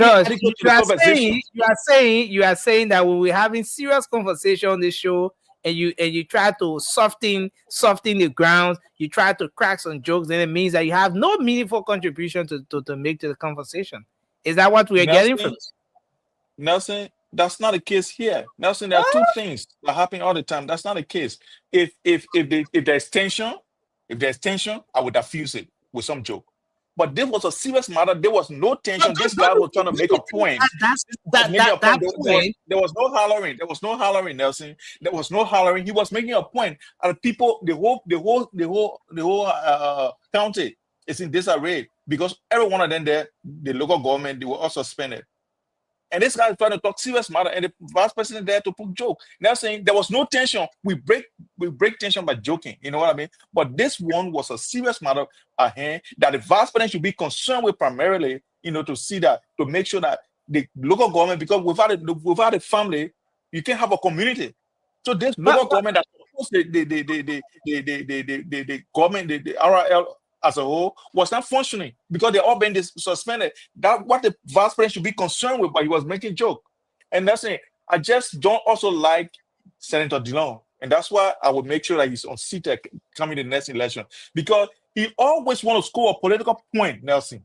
That's what Senator DeLon always want to do. He will look for the trivial matters or anything that he's here in the news to carry to the Senate to make a political point as if he's a sin.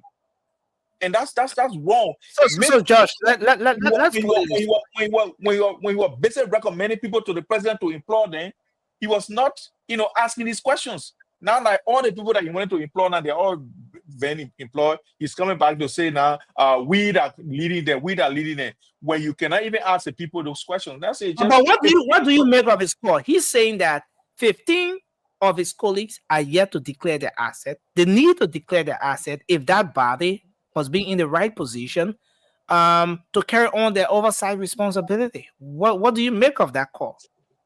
Nelson, that's the legally they are obligated to do these things. Nelson, if they don't do it, they should be reprimanded. I think it's unfair that other people are doing it and then you sit back and don't do it. Even our own Maryland senator as well, he did not declare. I saw his name on the list. Nothing is unfair to Liberian people what these people are doing. But guess what? It is a design plan, right? It's a design thing that they do these things to make fun out of Liberian people. But the only thing I love is that they'll be re-elected again. Once they carry back our rest of our people and talk sweet talk, they'll be re-elected again. So that's where we are. But Senator Dino will not be re-elected. He might as well go to Buchanan to contest. Thank you.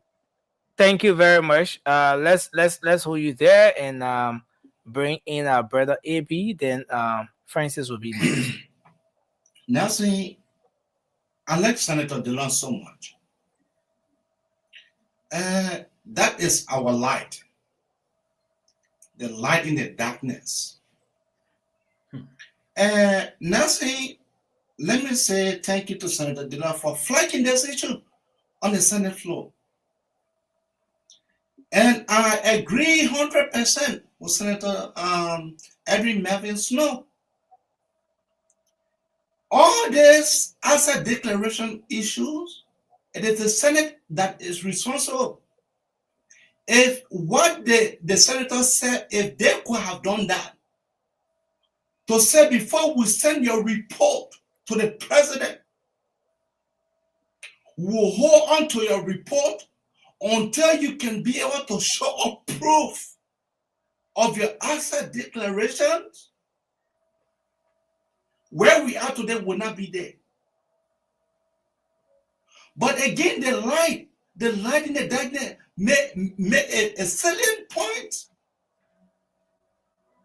Why it is that the senator then they should be ashamed of themselves for them not declaring, because the LSCC not just only published the government official who had just been appointed, but government official who was also elected. So I should believe that the senator they are already done wrong. I should believe that they should be able now for them to be able to do the right thing in moving forward. And that is the reason, Nelson, I would tell President you for taking the brilliant step towards the Liberian people. Thank you. Thank you. Francis, you want to go ahead? Let's hear you. You are muted. You are muted. Just guarding, I don't know the rules here. Just feel sorry for me. I think you can send in the chat so I can go through because I like to follow through. But just to stay clear, I got my timer here this time, okay? Because it looked like Nelson cheated me earlier. It said 3 minutes, I thought too short, and then you cut me off. But just so you know, I'm starting. So my people, I look in the chat room, right? People are already blending me as seditions. I'm very proud to be seditions. Seditions are Liberians. And the fundamental reasons why the seditions are making the noise that they are making, if I were in their shoe, I would do the same thing or even more. Because in all fairness, if Joe we have done better on the basis of reality, governance, I would rather be on Joe Weah side than to be on Joseph Bakasa. And the reason they're just simple. George Weah is my generational brother. And all of us on this show, I don't know your age. I just turned 48. Just so you know, I'm 1978 born. Okay? Okay? No, 47 actually. Sorry about that. No, forget it. We understand. Just No. Because people are blending me as sedition. Just because I'm talking the way I'm talking. No, but what's wrong with you being a sedition? Yeah, Nancy, let me learn, please. You ask that question. It's not a problem. It's important. Yeah. That is why I'm trying to talk about right now. Okay. Abusive relationship, when people get used to it, it's like normal. And that is how Liberian people are looking. Truth telling, doing things right, being honest to ourselves, our community, and our country, it's not part of our DNA. Majority of Liberians, when you love somebody, you cannot say truth to them. When you are part of a political party, you cannot advise your leaders. When you do, sincerely, you are fired. That life. For some or other day, what we did, I'm not part of that. I am here in my conversation with Fanny. I'm just sorry. I don't mean no harm, okay? I'm just trying to be real, okay? This thing, it is not on the lawmaker. I disagree with DeLong. I disagree with Edwin Snow. You know why? Who is it on? Who is it on? It is on Joe Boakai. You know why it is on Joe Boakai? No, I'm coming. I'm coming. No, I'm coming. Let me interrupt you a bit. Okay, go ahead. Okay, so we know that there are three branches of government. Okay. The people in the executive, majority of them employed, appointed by the president. The Senate does the confirmation. But if this thing is not on the senators, if it is on the president, should we equally blame the president for the 15 senators who have not declared the asset yet? Yes. What role do you think the president should play in that? Great in job. making sure that the senators declare? According to my elementary education, there are three branches of government. Yeah. With coordinated coordination. However, only the president in the Republic of Liberia that serve a political trinity. Head of state, head of the executive, and commander-in-chief of the armed forces of Liberia. The senators and the members of the House of Representatives, they do not have police power. They make the law, they do not enforce the law. The president enforces the law. Those folks that spoke on the floor, they said they don't know their function. When the president failed to enforce the law under oversight, they can question the president through appointed officials. But even that question does not have strength because why? They do not have police power. Just like the judiciary have a sheriff that goes to your home that you can. Even just the air from your mouth can make them fall down because they do not have police power. The president is the head of the government. Again, my question is, what role do you think the president should have played to get the president should have played was to declare their asset, those 15 senators? The role the president should have played was working with LACC. The folks at LACC, the president appointed them based on the recommendations of the board or whoever there of the LACC. The president will have go through them that they did, and they publish everybody, even though it's also fraud. Nothing. The problem here is our majority of our institutions in Liberia, people are not working, they're taking free pay. You have to imagine there are people on that list, so many of them that should not even be published because they're not in government, but they publish them. The president has reneged, he has neglected and continued to neglect all of his promises from his mouth. Look, they're talking because the presidency have failed us before and continue to fail us today. Now, when we come here to have this conversation, not only on this platform, but across the board, they are doing the blame game theory, shifting blame on George Weah, when Liberian people already said, including me, George Weah failed us, so we don't want him again. And George Weah graciously accepted defeat. What you promised, or you're not doing it.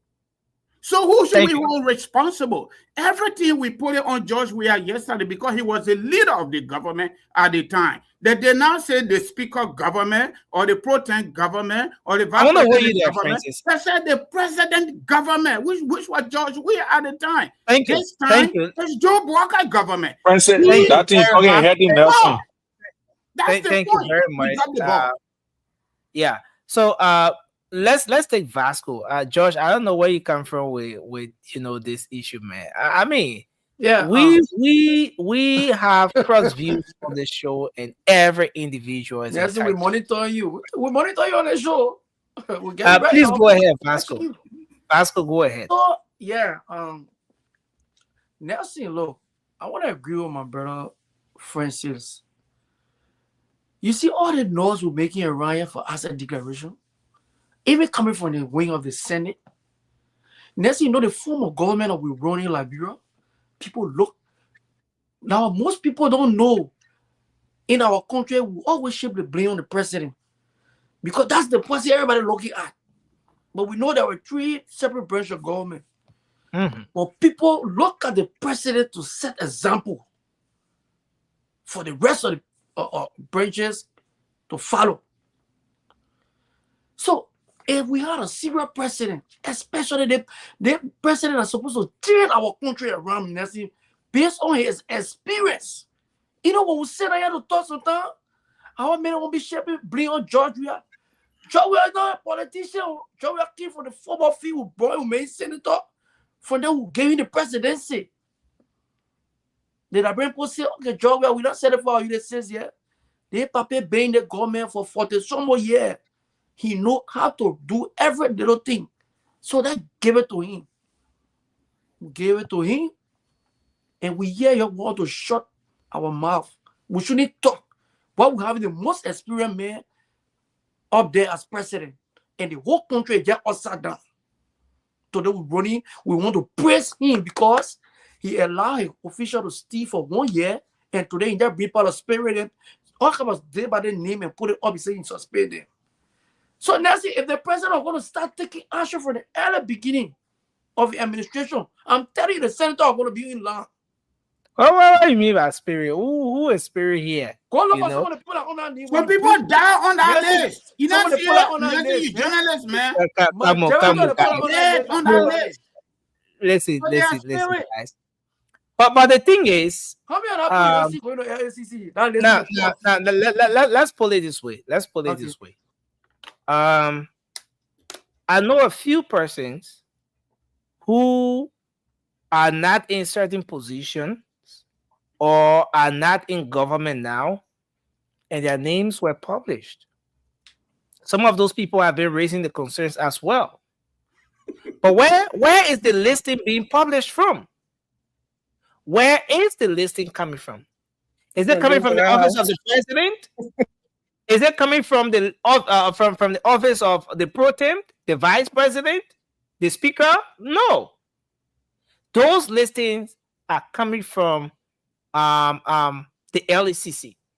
So it is with the LECC to do due diligence, to do the necessary corruption, the filtering or whatever, and bring the current listing of people who are yet to declare the asset. That's why you listen to one of the senators, Senator James Dopo, when he said those local government people who are out there in the interior who have nothing to do with contracts and blah, blah, blah, their names were published as well. So, yes, information, that could be something that the LECC and the Vasco lands more. Don't can't get Emmy, you have to be patient. Emmy, you have to be patient. What information, nursing, please? Moderator. Yes, we're gonna come to you. But let's have Vasco to learn. Yeah, we're gonna come to you. So, Nelson, you see, and this is some of the area we speak about when it comes to the president. You have the LCC, right? According to you, they put out the list. But when we woke up that morning, the executive management website, they came out, boom. The president have suspended all those that failed to declare the asset. That's how it started. When they put that list up, people got concerned. Everybody went and said, but when they put that information on, people when they started making noise, but what a list? Well, what a list? Another floor show. They think they just want to make noise. So how are they not call LSCC? They say, look, we finish putting something on the executive management website that we suspend all government officials that fail to declare ourselves. LSCC do that jump on the table. All of the people that they have, what the people that down, going down, they do the same to the point.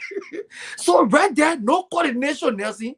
If those two group of people are coordinating, what we saw on Facebook, we're not going to see it, Nelson. Like my brother said, this is just something that they wanted to come up because people were hating the president for buying the pickup bus during the emphasis there. So they just keep on no coordination. So they just keep on that way now. They just force LCC people list up. And I see people running there. Oh, I declare myself. That's it. I'm talking. The people now, the paper now experience. Now I can tell us we're going to 10 president running our government. Because okay, so These things I will not be want to happening. hold you there, Vasco. Just before Emmy comes in, we'll give Francis 30 seconds to make a quick point. Then we get Emmy to come in because Thank Emmy you, will take us to Nelson. the phone lines. Thank you, Nelson. Thank you very much. Like my brother Vasco said, right? Yeah, you say you have a quick three branches information. of government with coordination. I think coordination failed on this. In addition to that, LSCC fall under the executive branch of government. It doesn't fall under the senators. Why the president didn't request for asset declaration from folks before commissioning them? The answer is this. He himself was not planning to even declare before he will publish it because, let me tell you something. When you fail, the people behind will fail more. When you plan to steal, the people behind will steal more than you. That's why it is. So we should not put this thing on anybody. We should put it on the president. He's the executive. The rest of the people don't have no police power. The president executive collect the money. They spend the money. If they're lucky, they can account for it. They ain't lucky, they can't account for it. When you go to court, the president call the justice minister and say, drop the ball. They drop it. The senators don't call, representatives don't call because they don't have that power. I want to hold you there. And that's Thanks why so much, Joseph Francis. Walker have failed us. Emmy, you want to come in? Yes, finally. Well, first of all, if we are arguing about what we're being discussed in the Senate, I think we are all here just speaking for our feelings and not being real with the disco, right? So what Senator Dillon was saying is that you telling us to call people, have you all declared your assets before you telling us to call people to question them about declaring their assets? I don't know what I got to do with the president. Is that me telling you, like, I'm going around stealing people's stuff, and that's I'm coming to you calling you a thief? How dare you? What moral right standing do I have to do that? And I think that's what the senator was trying to point out. He was not pointing out, there are people saying, oh, but he was in there, he confirming people. What is the law that says that when Senator Dillon confirming people, he should ask them for their assets declaration? He should ask them for it. Give it to me before so we all know the lawyer, the rule of law. We always come by it, and the person is not saying it. What is the law that says Senator Dillon should ask them? Even I said that should be in it. The senator should be asking these people for their asset declaration before they confirm them. That's the only way this thing would be effective, right? Or unless we send everybody their children now, they have to be taking switch to whip that butt. I don't think that is their to job get this either. thing and something. Excuse me? That is not their job. They don't do enforcement. I never said it was their job. I said it should be in it. Give her time. It should be in it because since they are there to interview, they are the interviewers. They should be there when you go for an interview. They ask you for certain things what you have for this job to make you qualify for this job. That should be one of the requirements before you pass that interview. That's what I'm saying. I'm not saying it is that job now. So you're who's saying that he sat there and passed people. Whoever said it, you should be telling them that. It is not his job yet. Until they can make that his job, he declared his asset. So he have right to call his colleagues out. If you here, we make this law. We have it. It doesn't matter if they're supposed to enforce it or not. There's senators, they are not people that these people are supposed to be having oversight over the president. The president is supposed to be having oversight over them for him to do something before the senators, the people that make the law, to follow their own law. I don't think the president is there to go and send police to the senator's house or to their offices to go arrest the senator or go suspend them. No, that is not his job either. Joe Biden dropped the ball on not giving his people this longer period of time.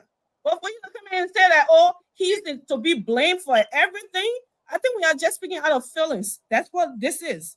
We can call the president out when he done something wrong, but to not acknowledge everyone else that is at fault and just pull every blame on him because when you, I don't know, but I don't think your own political point, Francis, you are disappointed and you speaking out of feelings. I understand that part.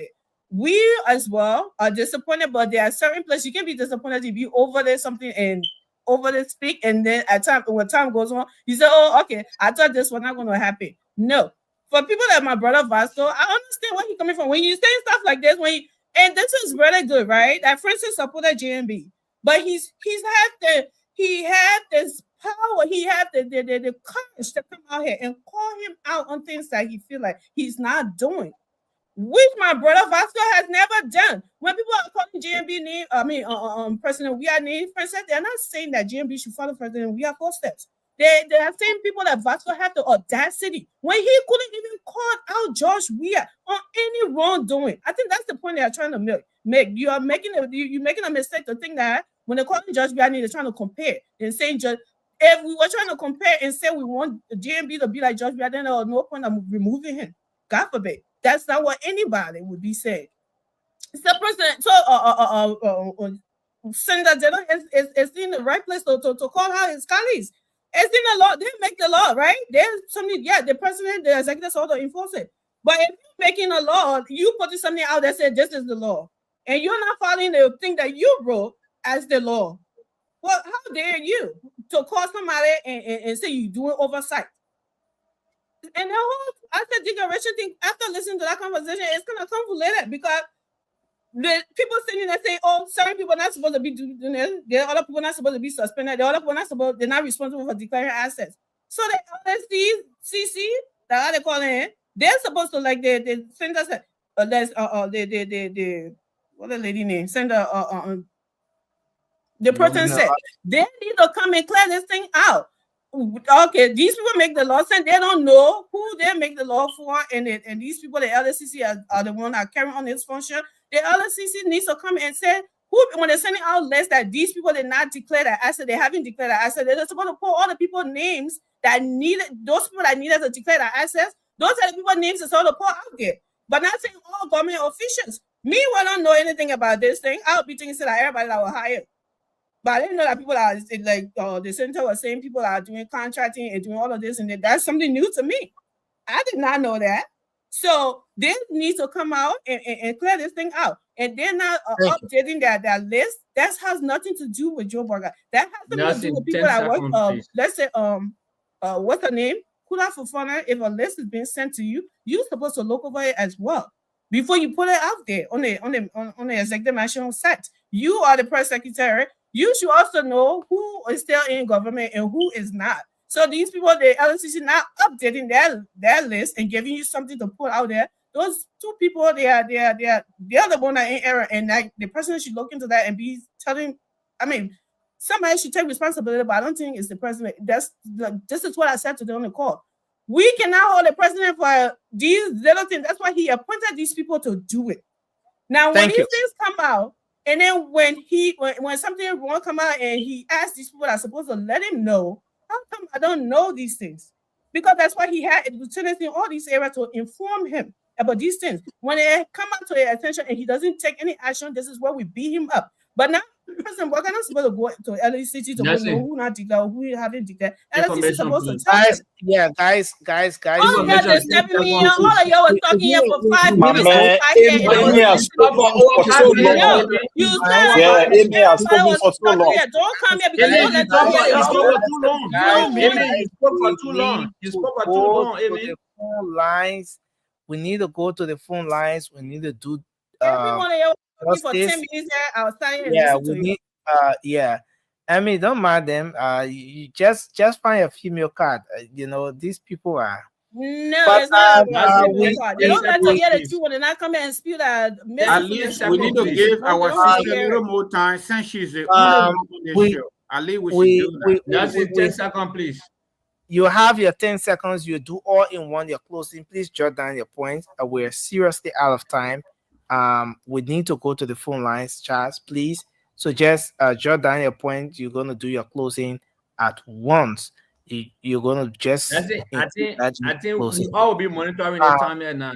These days when we okay, yeah. So once I come back, I'll put the timer on. I'll put the timer on once I come back. 0555-101075 is the number to call, and you'll be live. Let me put the WhatsApp up. Hello, your name and where you calling from? Good morning to you. Morning, quickly. Let's hear you. Thank you. Let me say to my sister and brother from the diaspora. My name is Mohammed in Kanachino. That means I still need this money from the Pusha Ali. Go ahead, quickly, Mohammed. That means, for me, look, we're not here to sugar the WhatsApp line, please hold on. You're not on yet. We're not here to sugar and then government officials here. Okay? Look, these guys, then some of them they took over. None of these guys did not declare the access. Look, we are suffering this in this country. You go look some of the guys then and some of our brothers and sisters then when they are appointed, even some of them they want to having motor. Then at the end, you will go and you listen. You say, oh, the government minister agency, the minister by son and that like why some cannot be even able to even afford our rented fees. Look, if they're looking at the same when I test on this country here. Seriously. Thank you very much, Mohammed. If I'm I want to hold you seriously. there. It's bad. Yeah, I understand your point. Hello, your name and where you call from? 0555101075. The WhatsApp number up here. Hello. Yeah, hello. Yeah, please go ahead quickly. You're live. Yeah, good morning, Nelson. My name is Henry Wild Jr. from the old. Okay. Nelson, I was going to, firstly, I want to commend the president, for, Henry, I'm getting a terrible feedback from you. Can you lower the volume of your radio or something? Sorry. Okay, sorry. First of all, I want to commend the president, for playing a leadership role, at least for taking action against his officials of government for not being in compliance with the code of conduct. Okay. You can say it's late, but most of those appointed, especially in the executive, or declare their assets. 437 on a few of the key, official government did it. Okay. What I'm saying, my point, the point I want to make is that, Nelson, is that this code of conduct been lying down, from 2014. The person made it 20 years, or 10 years. Okay, and other presidents, including Madam Seri and Kim and Banks, they have the executive or presidential appointees serve away in place of the president. Senator Abem, Madam Seri, George Weah, none of them took action against their official of government. And this president, came in the day and told his official to publish it. And he said it 2 times. Okay, everybody got our own leadership style. Okay, Nelson, let me hold you there. Thank you. The president is coming down now to take the action. I mean, that's we should be commendable. Okay, thank you. Hello, your name and where you call from? Okay, Nelson, thank you. And according from Mosarado. Yeah, please go ahead. Let's say. Okay, I also called to tell the small family. But I wanted to remind you on something. I think once when we met in front of the president era, I told you no matter the water food, can miss during this part. In time I said ministers are there with the traditional people, and I believe he will get consequence. So thank you, and thank you for the show. Thank you. 0555101075. The WhatsApp number. So I can take just 3 more calls and then we wrap up. Hello. Hello. Yeah. Good morning. This is guy in Carwell. Yeah. Please go ahead quickly. We are for a joke in this country. People couldn't stand in front of former president Weah and tell him anything. They were worshiping him every night and day. There is an old man that warned a lot of people, said, declare your assets. Some of them were saying that the president was appealing to people. The president took action against the company. If people see that even if United Party steal the country, I don't think CDC is a solution. Because CDC, they claim to be the best messenger because some messenger can carry on pollution and contamination into the message. And CDC, they are not the best messenger. And I can tell you, CDC will go say that. Thank you. Thank you very much. He says CDC will go say that. Hello. Yeah, you're live on the show. Let's hear you. Yeah, thank you, my brother. And greetings to the rest of the guys on the show. Well, quickly, I just called to provide, free clarification that was made. Yeah, just be as quick as you can in 30 seconds. Yeah, that was made by a guy, having to be a citizen. The president acted on a code of conduct that was established since 2014. He did not have the audacity to, we are the then president, to prosecute or to take actions against officials who did not comply or did not accord with the code of conduct. But now that the president has done it, he has no face to employ him, but instead to use demeaning words against the presidency. But to Francis, you cannot hold the president liable for not taking action against his official when the senator, which is the first. You mean he cannot hold the president liable, right? You cannot hold the president. No, cannot be you mean liable. I think you reason meant to is- say okay, he cannot hold the president liable, right? Exactly. Okay. Because when the president nominates an official of government, the official goes through confirmation, and that through that process, the legislature, which is the senator, the upper house, should first ask questions to that nominee as to whether the president have declared his or her all assets. But instead, the president is not doing that. But I'm facing personal advertisement for him. He claims to be a supporter of President Boga, but he's not being fair yet. Thank you very much. Let me see. Alfred Konowa wants to call in. Since I can't get him, I'm squeezing this final person. Hello.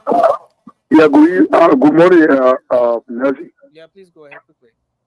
Yeah, my name is Jeremiah J. Kuakwa Foundation. Jeremiah, please be quick. Go ahead, sir. Yeah. According to the Constitution, the president reports to the legislature. You understand what I'm saying? So it means that when you look at it logically, he is a worker for the legislator, who is our direct representative.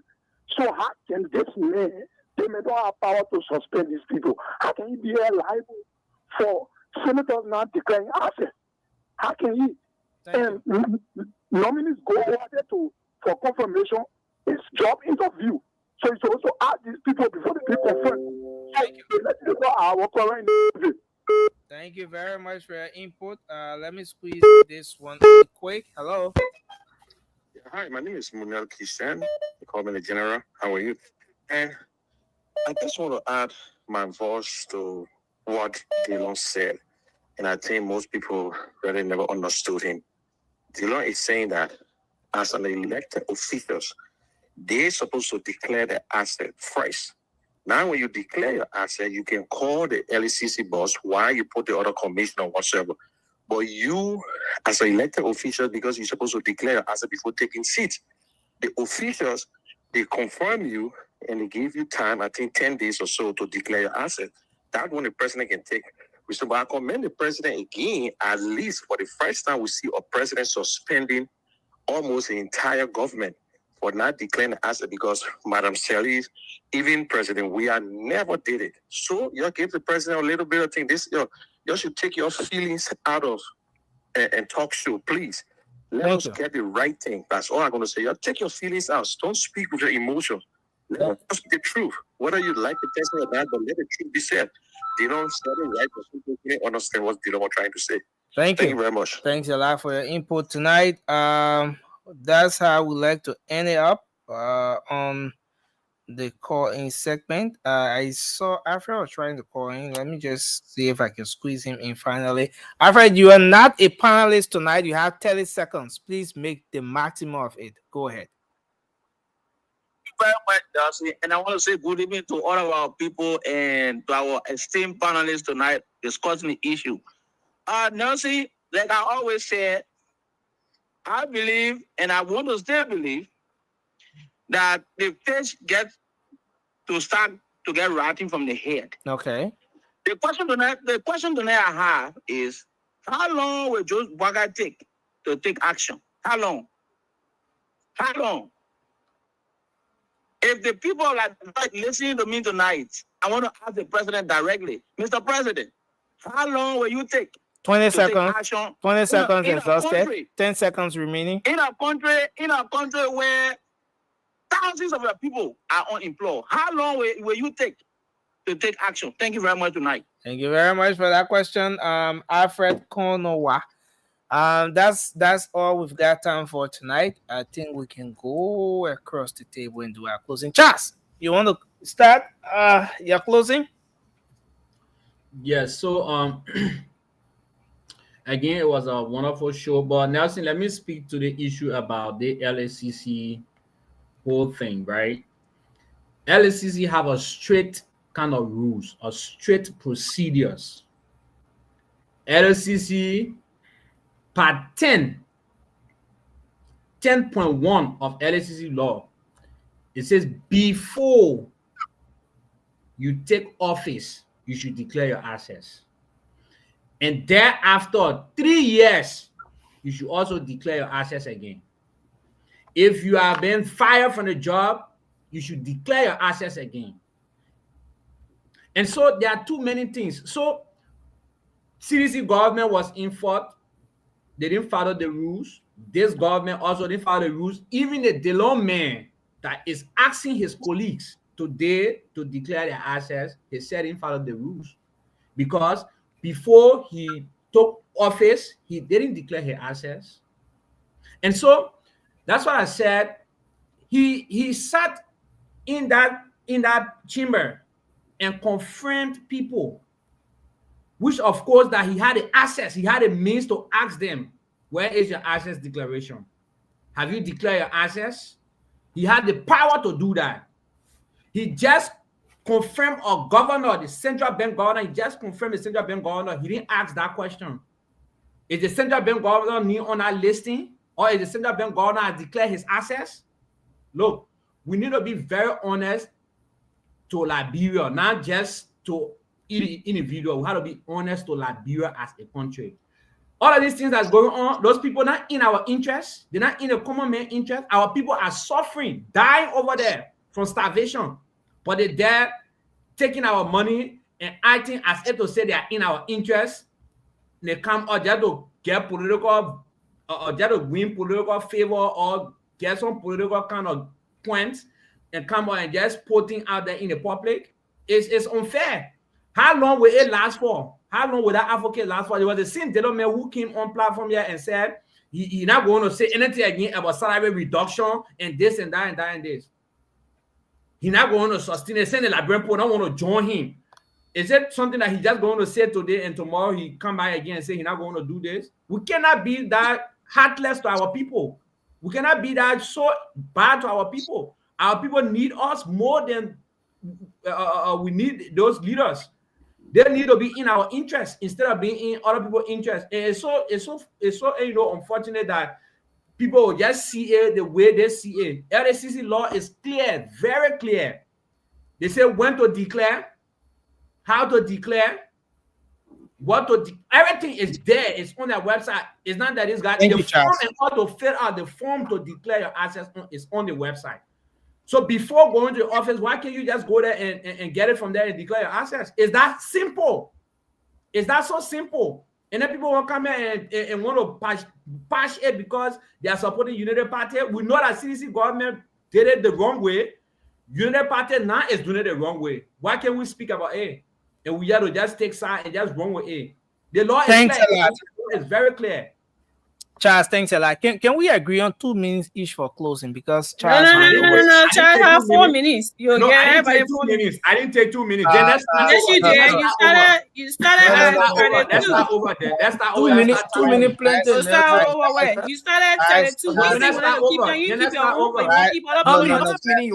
can start over. We can start over. You finish talking all that time. You keep your own time. You want to keep all up on your time.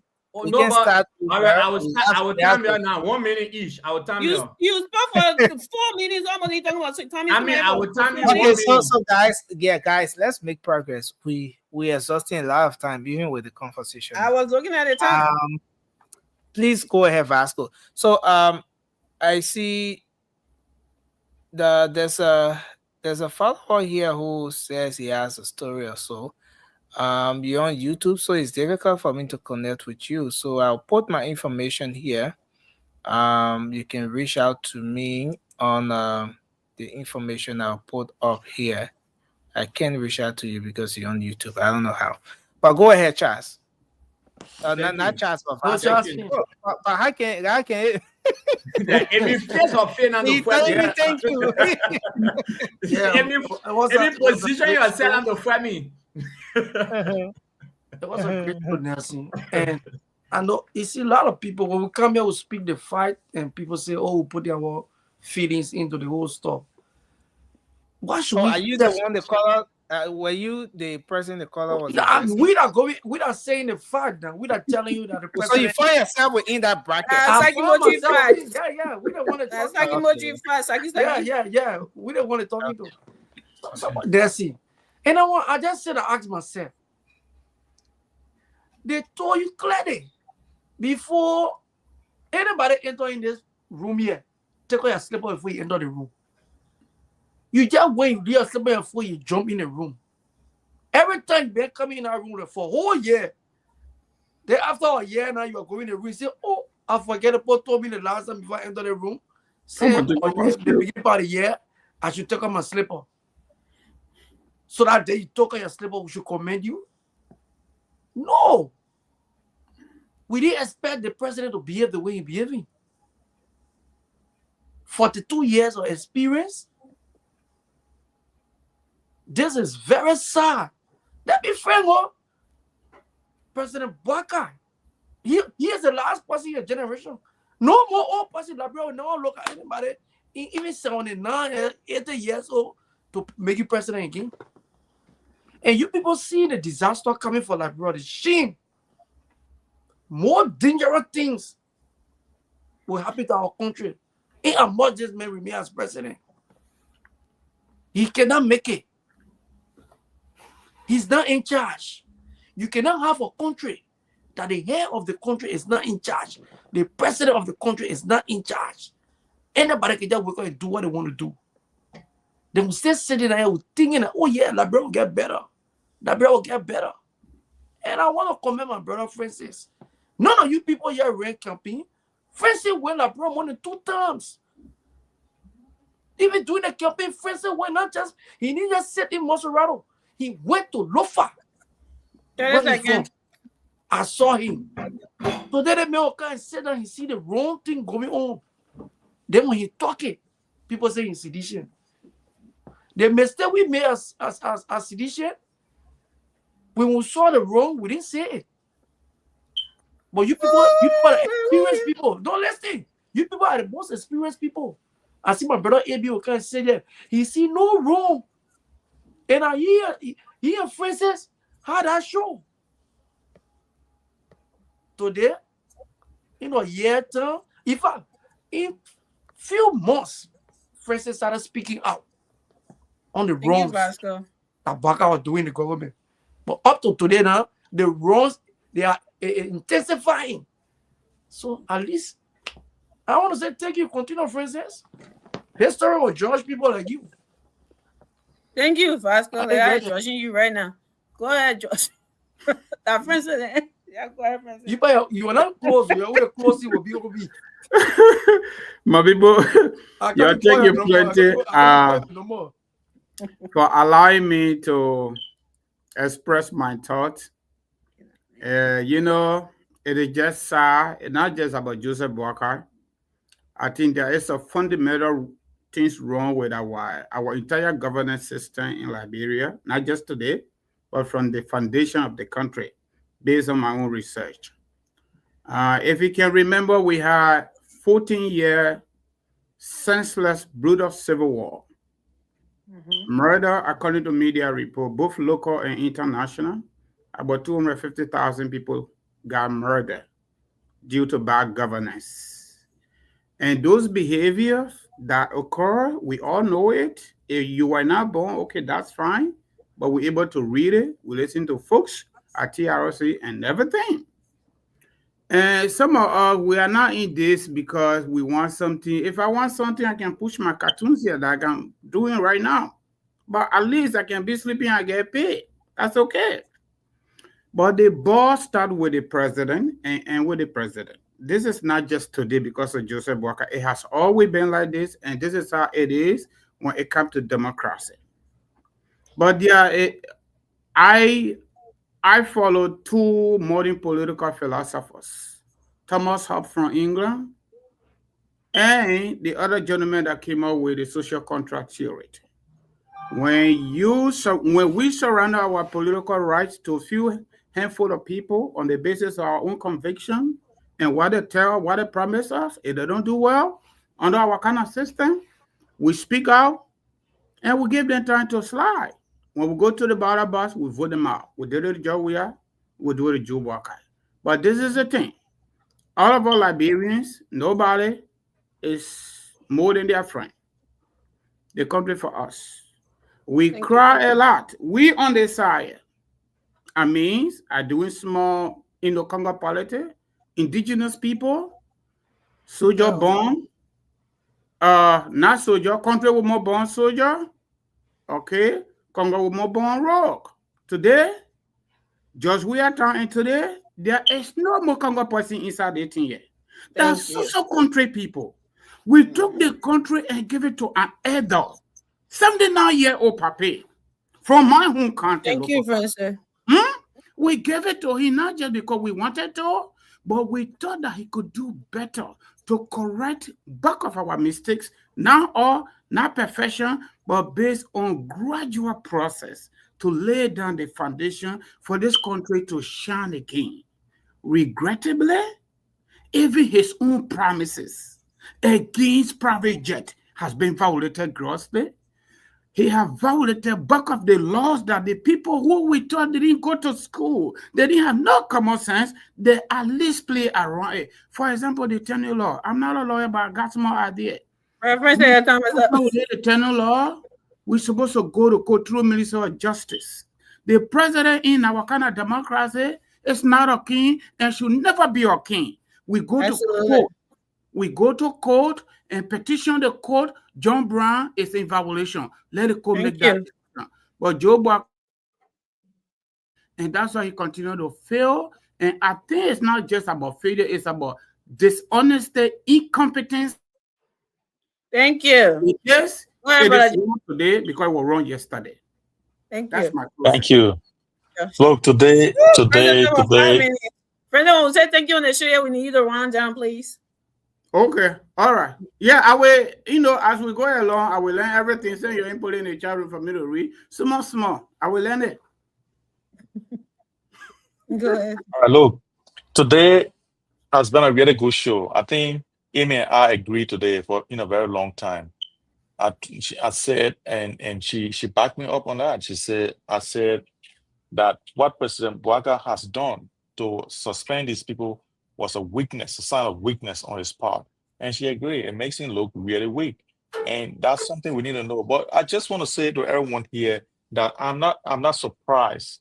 Once I heard that President Bouaga said from his mouth that he was incapable of using WhatsApp, doing the fingering and not fingering thing, that's when my expectation of President Bouaga just went downhill. Because if anyone in this day and age that cannot use WhatsApp or claim not to be able to use WhatsApp, there's something fundamentally wrong with that person. Come on, man. He's 80 years old. That's the presidency we have. But if you cannot use WhatsApp, you don't belong in this era, mama. WhatsApp is the medium of communication. So how will you communicate? So what? So you want to tell me they don't have ministerial WhatsApp group? They don't have those things, and the president cannot communicate. He cannot participate in that. I mean, it's up to you. No, send letter, write letter, give it to your child, give it to the papa, then you read it. So, guys, we are in trouble, and we have to take this seriously. I think President Bouaga should do the honorable thing.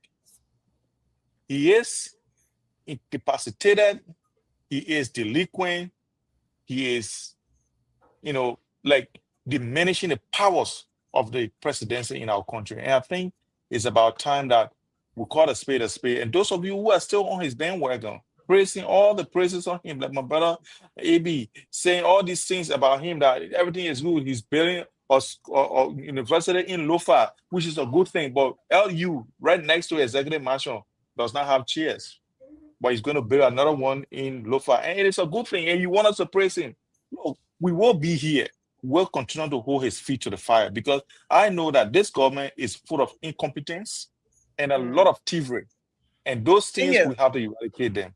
Because the last time I looked, I found out that the law needs to go, because his showmanship And all of the lies that he has been peddling around here are doing Liberian no good, but just continue to take us backwards. So I ask that, Thanks you know, a lot for Liberian your people, input. Thank you, join George. me in the next election that didn't go. So please join me. Let's get rid of him. Thank you. Lane God bless you and God Lacoste, bless Amy Liberia. can get more voting marshal territory than any of you here. So let me tell you that right now.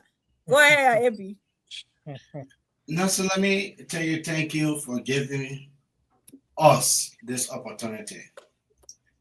I strongly believe, I think my brother Josh, he need to go for eye checkup maybe for them to be able, for him to be able to see clearly between the right and the wrong. Wait, Abby. You have on dark goggles. You know, very dark goggles. Josh has on light glasses. Light glasses. So you and the man who's supposed to go for the eye test now? The At least they can see my eye. The man They to can go see my for eye. eye test. Wearing dark goggles, that does not mean that I cannot see. All You right. can see my hand? Please don't interrupt me. Y'all get up and stick so can know what he can see. Y'all getting stick. Hey, come on, man. No, George, we're not going there. Go ahead. But leave the people, man. Between the executive and the House of Senate, which one is greater? The executive. Nelson, I want for you to answer me. Which one, according to our structure of government, which one is first? Actually, at this hour of the night, I can't answer question that much. Okay. Because my the eyes are all heavy. I want to go, but yeah, the legislature is the first branch of government. Okay. So that means that they're sort of set the whole thing. But I agree with Edwin Melvin Snow 100% that when the guys went there for confirmation, they sort of asked them whether they had declared. And if these guys have not declared, that they will not be able to submit their report to the president, because it is a report that the president needs to look at to be able to know whether these guys passed in a confirmation hearing or not. My brother Josh is saying that Abraham Darius Delon, that man, he is our light for the Liberian people. Abraham Darius Delon brought a lot of light. He was able to flash the light in the darkness for us to be able to see. Today, the House of Senate is clearly open. You know the the senator then salary. You know when the budget arrived in the House of Senate, people can be able to discuss it. Who did that? It was the light. Let us not be ungrateful here tonight. Abraham Darius Delon, he is the mayor of the people. The mayor, everything that he said that he was going to do, he have done it. And he's still doing some of them. To our old man, the Papa is doing excellent. Excellent. I don't see any wrong that our president should have done. So let us be able to commend our president for him to be able to do more. Thank you.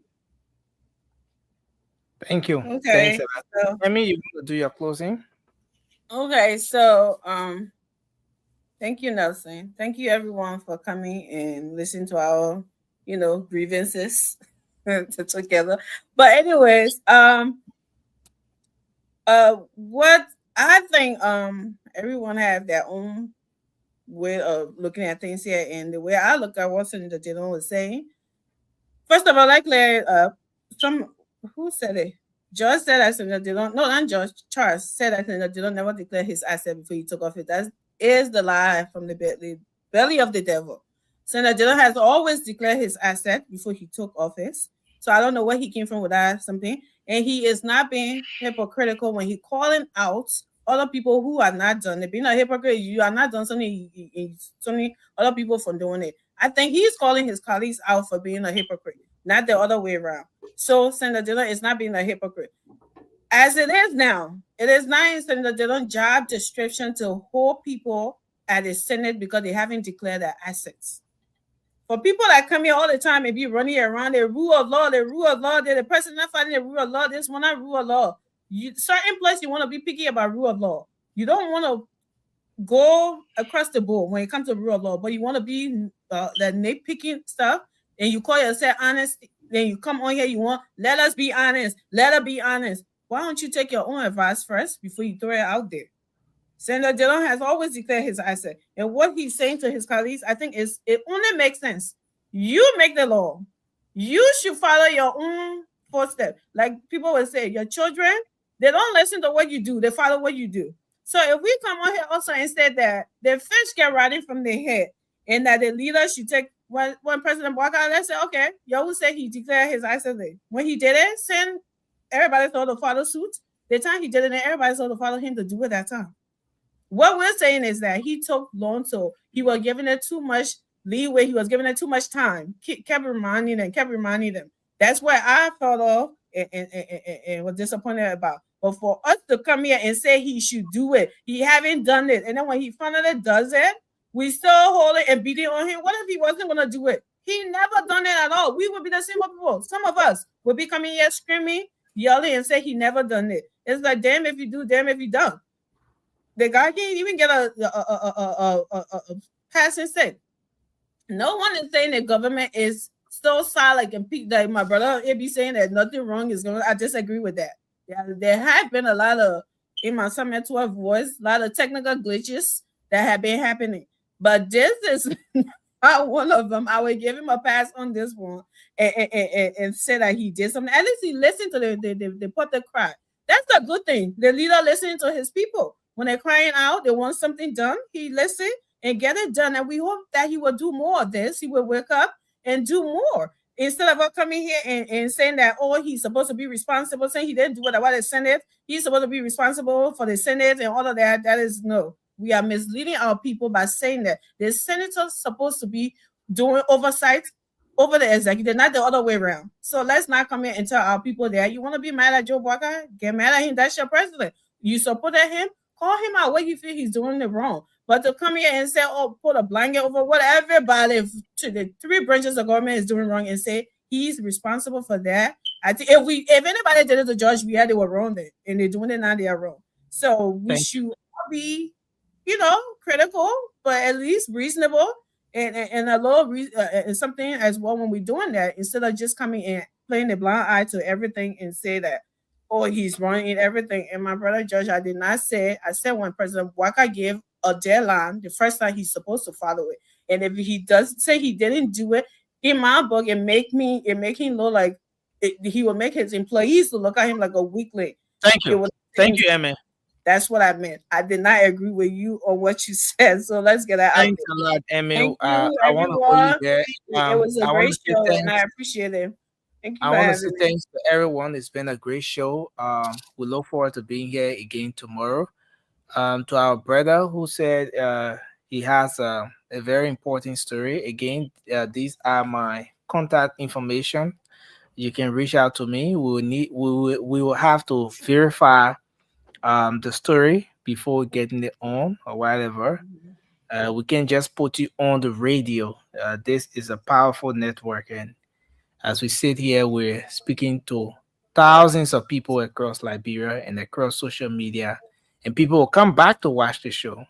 So it will be a good thing if we can speak off air. Let's straighten up the information. Let's verify some things before we can get you. So that's my contact on WhatsApp. My email address is there, and you can reach out to me on Messenger as well. And yes, let's take care from there. But we appreciate you for being thoughtful enough. Whatever the story is, we are always interested in hearing from you. We also want to say thanks to our folks out here. It's been a great show tonight. Thanks to Emmanuel Tupe Care Network, Too Nice, Freeman, our dear sister Harris Tucker, Abu Waika S, Kroma, all of you, Charlene Pratt. We appreciate everyone for being here tonight, and we look forward to a great show tomorrow. Until then, thanks to you, Francis. Many thanks to you, Josh. Many thanks to you, AB. AB and Francis are on the two opposite sides. I don't know how to put this, but I would like to have you guys always coming, after Well, the they're other two person. different people, Nelson. La What do you ungo on AB la ungo. Mi brother man the Mexico on him. You Thank might you not for bring being out here your as well, security Emmy. between me and my brother. It be my Thank you brother. for being here, Emmy. I bet you. He and Princess are two different sorry. people. They can't have the same view. No. Look forward to being Even here. on our own show, we never had the same view. The only time we had small view together, we both supported Joseph Walker. Doing the JMP. We know, but we only appreciate you guys, everyone. I tonight. went home 3 times. Just only 23 alone to support Joseph Walker. I literally went to my Nelson,